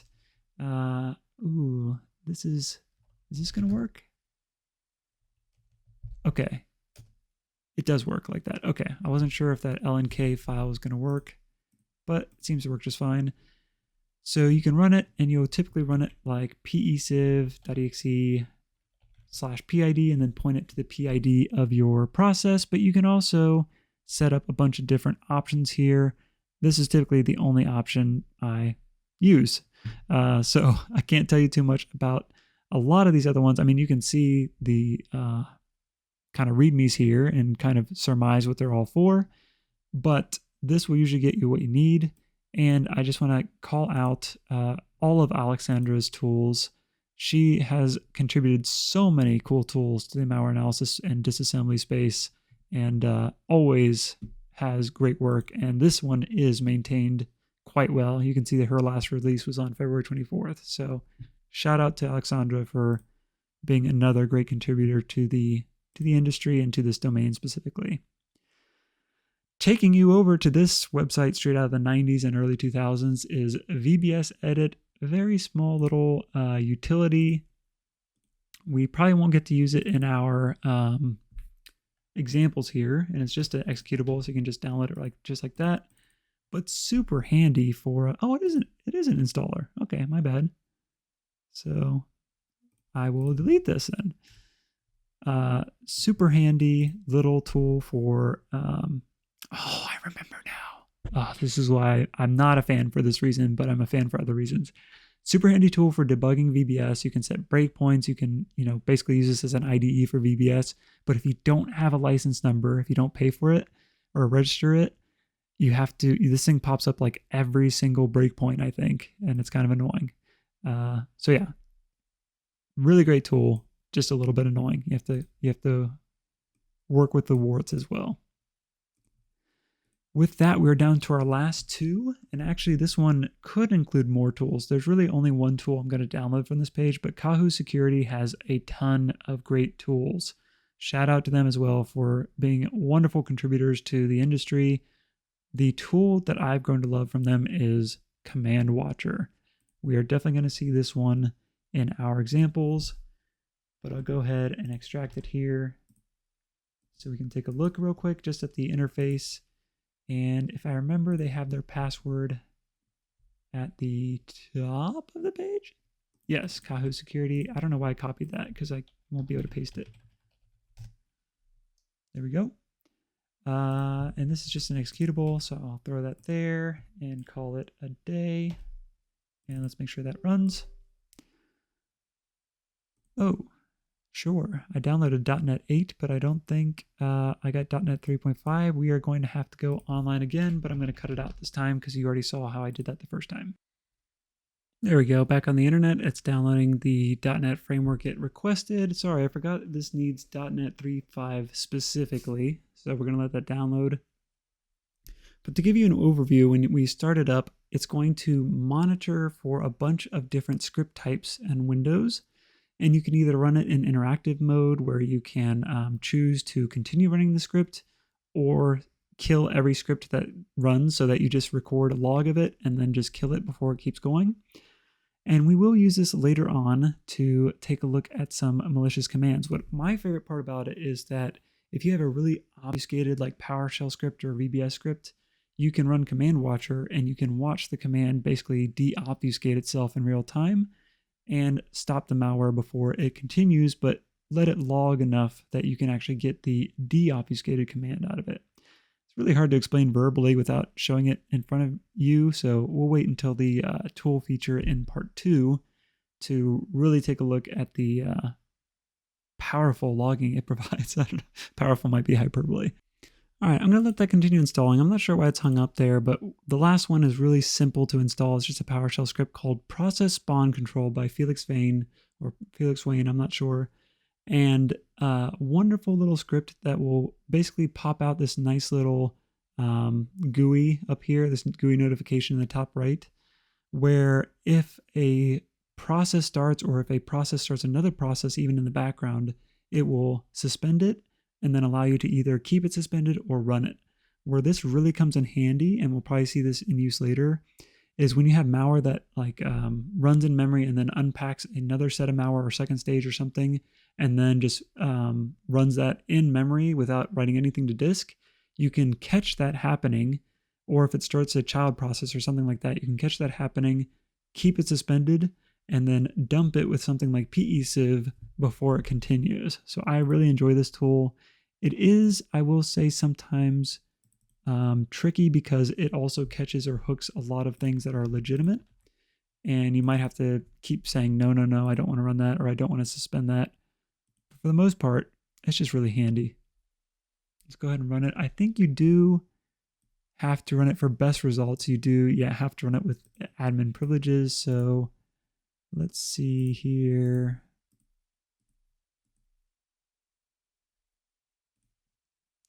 Okay, Command Watcher's done real quick. I just want to open that up, make sure it's working okay. And, oh, they've changed this actually. So there's no longer and a choice for interactive mode or anything else. It's just go. So we'll have to see how that works later because I'm used to having it 2 modes. And yeah, I guess we'll check that out later. I don't see any option to change it either. So hopefully this is in the mode that does not kill everything off because I actually want things to keep running when I'm using this. Or maybe it's in fully interactive mode now. I'm not sure. Regardless, I think, let's see. I think there's a way you can give a PowerShell script admin privs. 1 second. Okay, there we go. So there's a little tricky here. You have to create a shortcut to it and then add PowerShell TAC-F. I didn't have to type out the whole path, just PowerShell.TAC-F, then the name of it and the target. And then you could go to advanced, run as administrator, apply, and you should be good to go. Let's do that. Make sure it runs as admin. And now, every time I spawn a process like pe-sieve, it'll say, hey, I suspended this. Do you want to keep it running? Sure, I like pe-sieve. I'll keep it running. But if I wanted to say examine this process, that it starts as a child process, maybe keep that suspended, and then examine it with pe-sieve or some other memory tool, and then you can just close it or resume it or whatever you want to do. All right, with that, I think we are fully set up on both of our VMs. Real quick, let me just take a look at my notes to make sure I haven't missed anything. Hello there. This is Jeff from a day and a half later, once I've rested and actually got my head clear. And some interesting stuff I wanted to touch on before we close out this part and move to part 2. Number 1, upon coming back to my Windows image here, I got an error about an auto-unattend.xml file. Well, I wanted to point out that if you did use the unattended installation, one thing I was remiss in doing is actually taking out these drives once we're done, and we can also take out guest editions as well. Can I just eject it? Okay, I'll leave that one, but I'll take the I'll take that disk out once we boot up. But yeah, I just wanted to point out that you can remove those 2 unattended files there, and your VM should still power on. At least let's test that hypothesis. I do not believe you need those once you've done your initial setup and you've got everything installed. So let's go ahead and boot up. Make sure we have a good setup here, and then we will take another clean snapshot once we get it configured the way we want it to. And then I have one last thing I want to touch on, which is a very big part that I almost forgot to include at the end, which is how to export your Sandbox, the whole in a box part of Sandbox in a box. So first of all, everything looks good here. I'm just going to go ahead and take out the guest editions disk. Let's get this up and running the way we want it to be, which I believe I had it to my file explorer and then just a administrator shell here. Perfect. And I'll point that to my home directory. You've already seen all this. I'm just going back through because I wanted to correct that error I was getting. We'll go ahead and take a clean snapshot, and we'll call this one done. So while that is snapshotting, let's go back to VirtualBox here, and I want to show you 2 features actually. They're not dependent on each other, but they may help you in your organization and also in bringing this lab with you if you take it to another machine, or if you want to put it on a thumb drive or external hard drive to have as you go. You can, for one, select both of these, and let's say you have a bunch of different VMs and you want to separate these from the others. You can make a new group, maybe call it Sandbox in a Box, and you can move these to, well, once my snapshot is done at least, we'll be able to move this to that group so you can keep them separate from any other kind of VM work you may have going on. That snapshot is taking a bit of a long time. I'm getting a little afraid. Well, I'm just doing all sorts of learning and troubleshooting here today with VirtualBox. So the reason the snapshot was dying is because if you remember earlier in the video, I disabled my USB controller. I cannot actually do that because I have USB devices that are coming through my host into my VM, like my mouse and keyboard. So I'm going to go ahead and leave that connected and try to start this up again and take a snapshot. But based on a very brief Google search, I think that is why my snapshot was freezing up. So beware, I guess. All right. Oh, thank God we're seeing progress there. So yeah, unintended troubleshooting going on here live with VirtualBox, but I'm glad we got that figured out. Now I can actually show you. I'll go ahead and shut this down. You can now move this to the Sandbox in a Box group. And so, oh, come on, please, please. Oh my gosh. I'm learning so much about VirtualBox today. So the reason that didn't work is because I had the folder for the group open in my other monitor, and that was preventing me from moving that file. But now they're all grouped, so now nobody touch anything. Our VMs are grouped, and like I said, this is not dependent on the export. The export's not dependent on this. This is just an extra feature if you have a bunch of VMs to organize everything. If you have like other lab VMs you wanted to add to here, like a Windows 7 or 11 machine or other Linux machines, you can add those and keep them all bundled together.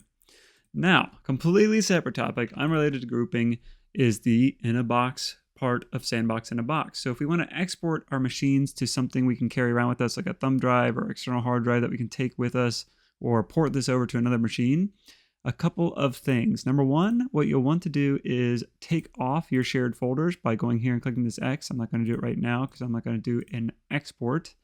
But you want to do that because once you move it to your new machine, obviously, you might have a different shared folder altogether. And if you don't do that, you'll get some errors as you boot up. You also want to make sure when you do export and then re-import these that you check all your settings.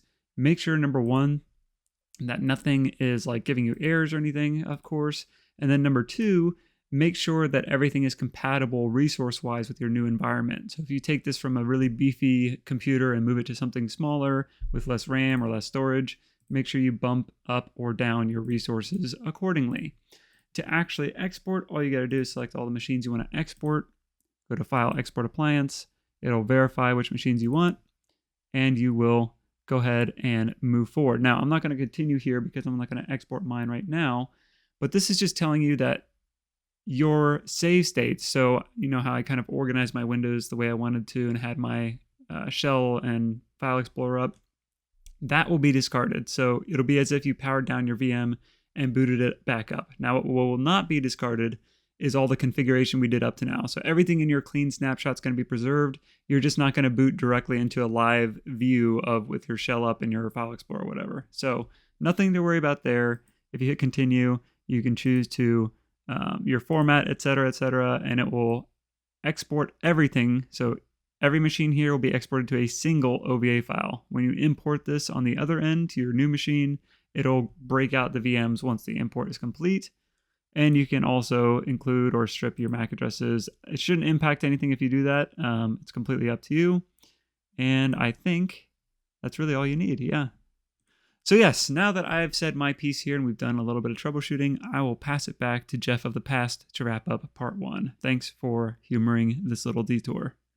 Hi, it's me, Jeff from the future again. I just wanted to point this out because I am going to change it in my clean image. So it turns out that Edge, Microsoft, in their infinite wisdom, made this thing where Edge will run in the background, and I opened my System Informer and I saw this instance of Edge running, and I'm like, oh, I'm not running Edge, what's going on? And I realized that, or I thought that I infected myself, basically. But no, Microsoft is just, well, they're malware themselves, which is tale as old as time, right? So what's going on there, oops, I didn't mean to do that quite yet, but what's going on there is if you go to your settings in Edge in your VM and go to System and Performance, this is running with Startup Boost and background extensions and apps when Microsoft Edge is closed, which is just silly to me. I don't know why you would allow that by default, whatever. Regardless, I guess I get why you would run it by default if you're Microsoft, but regardless, yeah, I'm turning that off. And if you have that same issue where you see Edge running for some reason, that's what that is. So wanted to call out that change. I'm going to restart and take another snapshot of my clean image so that that doesn't propagate through and ruin my analysis of everything else going on. Thank you. Back to the show. Yeah, we are good. So real quick, I'm going to empty my recycle bin and restart, and then we'll take a snapshot once we restart. And what I like to do on my Windows machine is open up a admin level command shell just to have it ready to go, as well as File Explorer, just so when I revert to my clean snapshot, I can open a file or get ready to go or whatever right away. All right, we are restarted. Let's go ahead and do exactly what I said. We'll run this as admin. I like to navigate at least to my user home directory. Oops, I always want to type IE user because I'm used to typing that. And real quick, let me just make sure all of our changes to this are still good. It looks like they are. I haven't seen anything. I guess we'll find out in the next part when we actually start running malware. But that's looking good. We'll keep that up, and we'll keep this, we'll keep this view up here and my command prompt there. You could also open a PowerShell session too if you wanted to use that instead. But yeah, this is exactly how I like to have my snapshot boot up, so I'm ready to type a command or open a file or whatever right away. With that, let's go ahead. I think we're finally ready to take our clean Windows snapshot, and that means we have fully configured our lab, which is awesome. Congratulations if you've made it this far. I appreciate you watching, first of all, this far, and hopefully you've already been learning a lot. What I want to know is, why is this like this? Wait a minute, hold on. I just noticed that procmon is looking not so good down there. Let me see what happened. Did I copy a shortcut and then delete it or something stupid? Probably. Yeah, I probably need to keep this in documents and then keep a copy of it. 1 second. Let me make sure this works the way I think it's going to work. Yeah, I think I just accidentally deleted the source of that shortcut. So let's do that. Make sure it runs. Cool. All right, now I'm going to take another clean snapshot, and with procmon fixed, we should be good to go. And I'll delete the other clean snapshot to avoid confusion once this one's done. There we go. Delete. Yeah, so the fact that you've made it this far is incredible. Assuming you've watched through everything, and maybe you've even been building along as you've watched, which is even more incredible. I hope that you've learned a ton already.